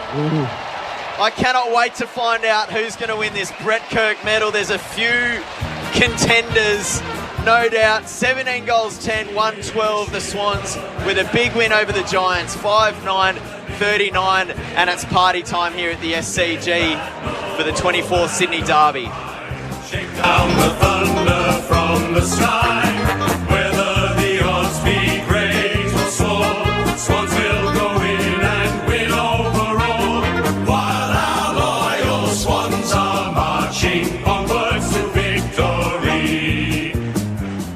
So there you go. The Swans by plenty in this one. Boys, for what it's worth, Luke Parker is the one being spoken to down with one of the broadcasters down there. So I wonder whether that's telling as far as the player of the day goes. The Brett Kirk medal and the player of the day for Toro count on it. We'll have to wait and find out. Leon Cameron, just very quickly, your instant reaction to that.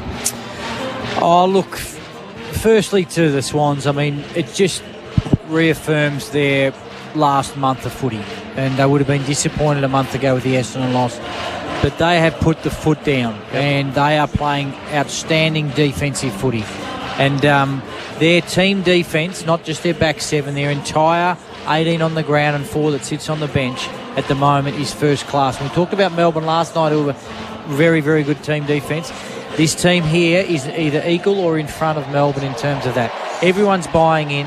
Their pressure's good. Their tackle pressure at the source is good. Off the ball, team defence is good. And that allows them to get the ball back off the opposition and then punish them. I mean, we know how good of a kicking team they are in. So they deserve the win. They were first class. They've been first class for a month. Disappointing from the Giants. The first 15 minutes, it looked like a really good game, Nick. But then from there, it just really did piddle out after that. There was a little bit of a yelp after, late in the third and then the start of the last. But they'd be disappointed, because you don't want to, it's a 70-point loss in a derby. You want to make sure these games are remembered for the right reasons, and they'd be disappointed as a club that, that wasn't. And, all credit to the Swans in this derby. Yeah, it was, and the stats show that, plus 100 in disposals, 68, 36 inside 50s. They're lucky when you nearly get to double, you inside 50s at that much, you're lucky that the score was that. But look, for the Giants, I thought they came with a plan. Early, their forwards were able to disrupt the Swans' back six, and that's been their stability. The Swans, the last month, has been their back six. Their back seven have been able to defend how they've wanted to, and they were able to keep pace with the Swans early. But the system just overrode. The Swans system overrode what the Giants were trying to do. But to the Swans' credit, it was built off a foundation of defence and hardness at the footy. They stuck their tackles, they didn't fumble, they won their ground balls, and then the game opened up. They earned the right to play the sort of footy that they wanted to, and then they got expansive. They moved the ball wherever they wanted, and they scored at will. So, for two teams probably sitting where they are on the ladder, the Swans would have expected that, and the Giants probably would have expected a little bit more. For me, the Giants, as I said at three-quarter time, you don't want to waste, and Leon, you said you don't want to waste a game of footy. You don't want to waste a quarter, and the Giants, they don't want to waste where they sit as a club the next month of footy. You need to start building for 2023 now. I know it's very hard. They're unsure of coaching structures and all that, but you just can't waste time in this competition. You constantly need to be developing your players. And for the Giants, look, they probably didn't take any steps forward today. So the Swans pick up win number 13 this season. They led by 37 points at the half, 50 points at three-quarter time, and they ended up winning by 73 points in the end. 17-10, 1-12 to the Giants. 5-9-39. That's the final score. Need Victoria Police, but not the Sirens. Call the police assistance line 131 444. This is the post-game show for Coates. We're more than higher. We're equipped for anything on AFL Nation for Icon Services. Solutions that matter. Boys, we'll kick things off. We've got some awards to hand out, and we're going to find out shortly who's going to win the Brett Kirk medal. Kirky's down in the middle, but MEGT, in fact, we're just going to find out for the third time in a row. The Sydney Swans. There you go. It's Luke Parker. Luke Parker has won his 5th Brett Kirk medal. And it goes without saying, no one else has come close to that. He moves 2 ahead of Buddy, who has the 3 Brett Kirk medals, and what a player he is, Luke Parker. Yeah, first off, thanks to the Giants. We knew you guys are always such a quality side and really wind yourselves up against us. And we know you guys will bounce back for sure after this. To our boys, great performance.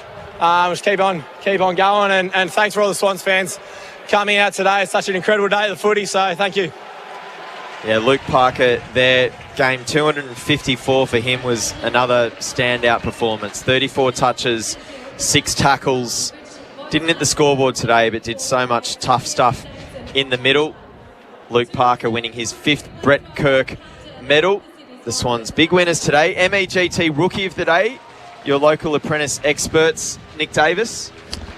Yeah, the first gamer for Leakalia. I thought he had some nice touches. He had some good one-on-one contests down there. Amadi, he probably had that match up for the day, and Amadi, probably wasn't as a third Swans tall. Didn't really do much. So I thought Leakalia was, he was the Rookie of the Day. Yeah, MEGT supporting employers and apprentices for over 40 years. Isaac Heaney was definitely wins the hanger of the day for his mark in that first quarter. Listeners, make sure you go and find a highlight of that at some point during the week. hangmytv.com.au, because that's what they do. Tackle or tackler of the game for Toro. Count on Toro to get the job done. James Rowbottom with 13 of those. He was outstanding defensively. Proper tackles too, as you said, Leon. It disrupted the play. He was outstanding in his tackling. In the middle of the ground. Coaching move of the day for TC Boxes. Home for trays, canopies and toolboxes, Leon Cameron. Oh, I don't think it was just one specific move. I think it's just an acknowledgement to the Swans coaching staff. I mean, their system is intact, and they have got some serious weapons rolling through the midfield at the moment. And it's not just Parker or Mills. I mean, Gilden's had a massive game.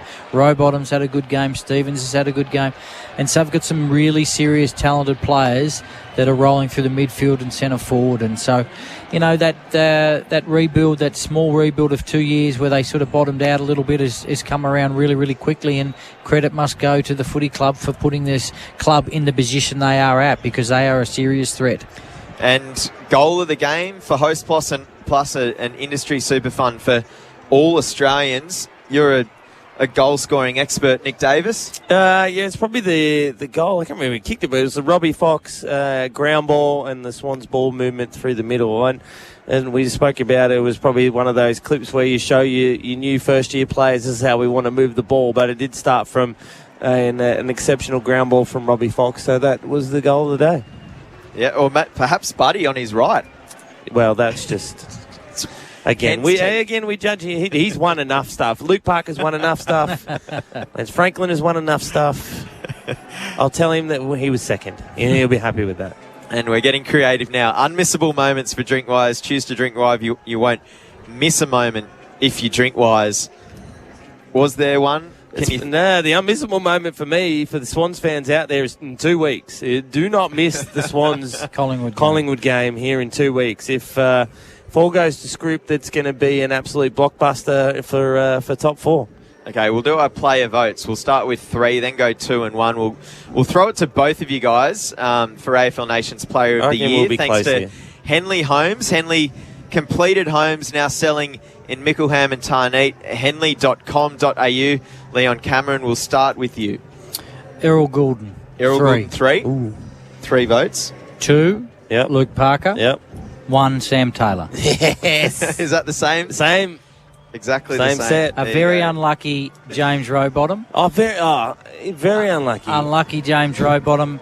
And, Heaney and Reid were very, very good. And look, just before I go back to the 3 that we've voted for, I thought the back 7 of the Swans were outstanding. There wasn't one individual that stood out more than the other. They were outstanding. The Giants kicked 5 goals for the whole game. Gilden, for me, 2 goals, 33 possessions, played everywhere. He plays wing, he plays a little bit inside.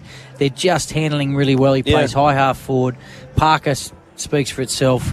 And Sam Taylor, who was just a massive shining light for an underpumped defence down in the Giants. 68 inside 50s the Swans had, and he was in there for a lot of them. And he won. They said Franklin kick 3. If you take that, I know he's getting on, but if you can keep Franklin to 3 and do what he did, he deserves the 1 for sure. Yep.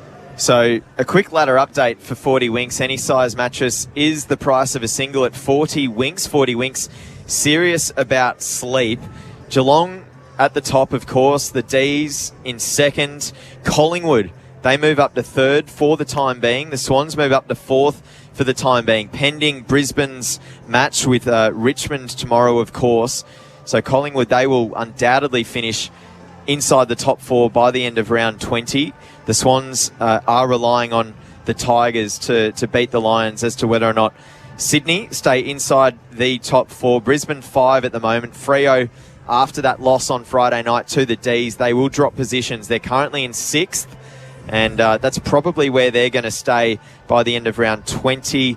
Carlton, they do have the chance, in fact, to jump over Fremantle, so something to keep an eye on there. And Western Bulldogs currently inside the top 8 as well, ahead of St Kilda, Richmond and Port Adelaide, and the Gold Coast Suns going down to 12 there. So huge game, Brisbane tomorrow.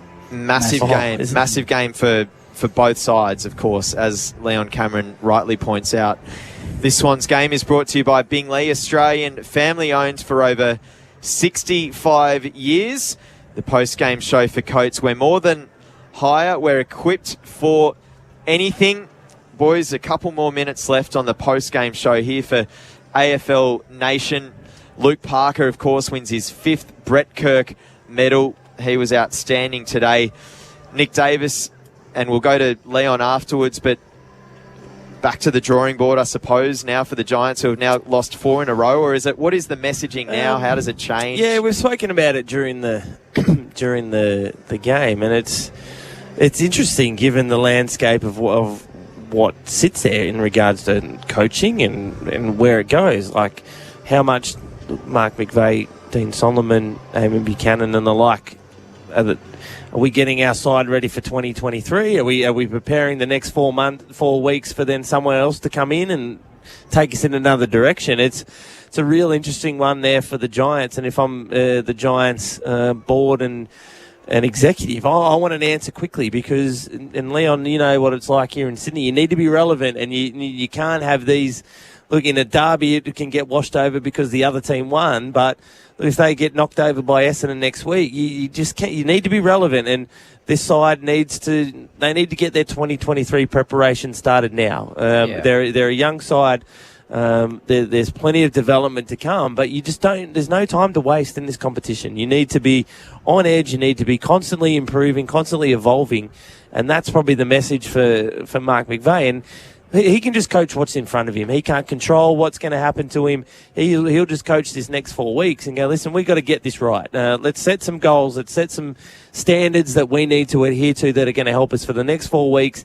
And then 2023, yes, but it might not be him. So for me, it's an interesting spot for them in the next month and what they do. But hopefully it gets sorted out. Like I said, if they can get on to 2023 now and get started, there's plenty of...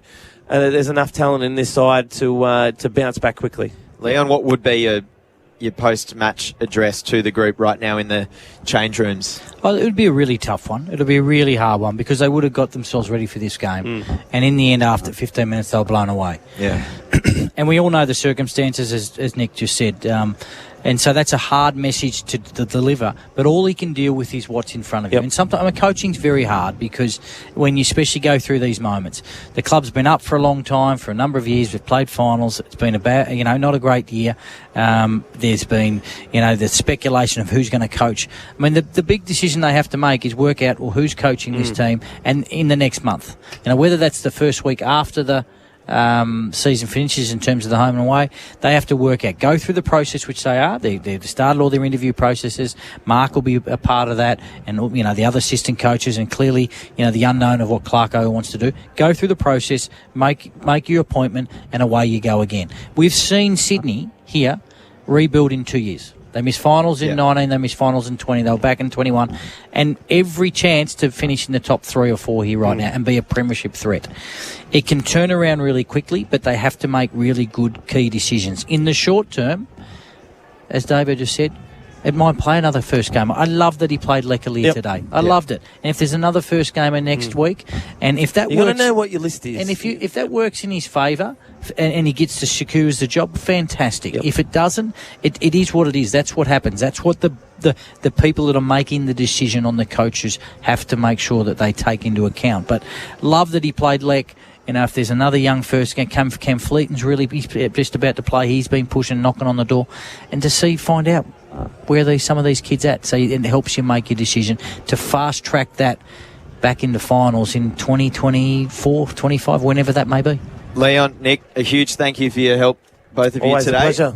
A big afternoon, of course, for the Swans. Interestingly, Sydney and Giants, they've met 3 times in finals, and the Giants win that head-to-head 3-0. But after the Swans win today, the head-to-head now moves to 15-9 in favour of the Swans. That's all time in these derbies. That was the 24th Sydney derby, and the Swans, they were too good in the end by 73 points. 17 goals, 10, 112 over the Giants, 5-9, 39 the Swans. They'll be really happy as they continue to move forward. That's their 4th win in a row now. Sydney, they've got an important game down in Melbourne next week on Sunday against North Melbourne at Marvel Stadium before an absolute bell ringer back here at the SCG Sunday week against the Magpies, who got the job done earlier this afternoon over Port Adelaide as well.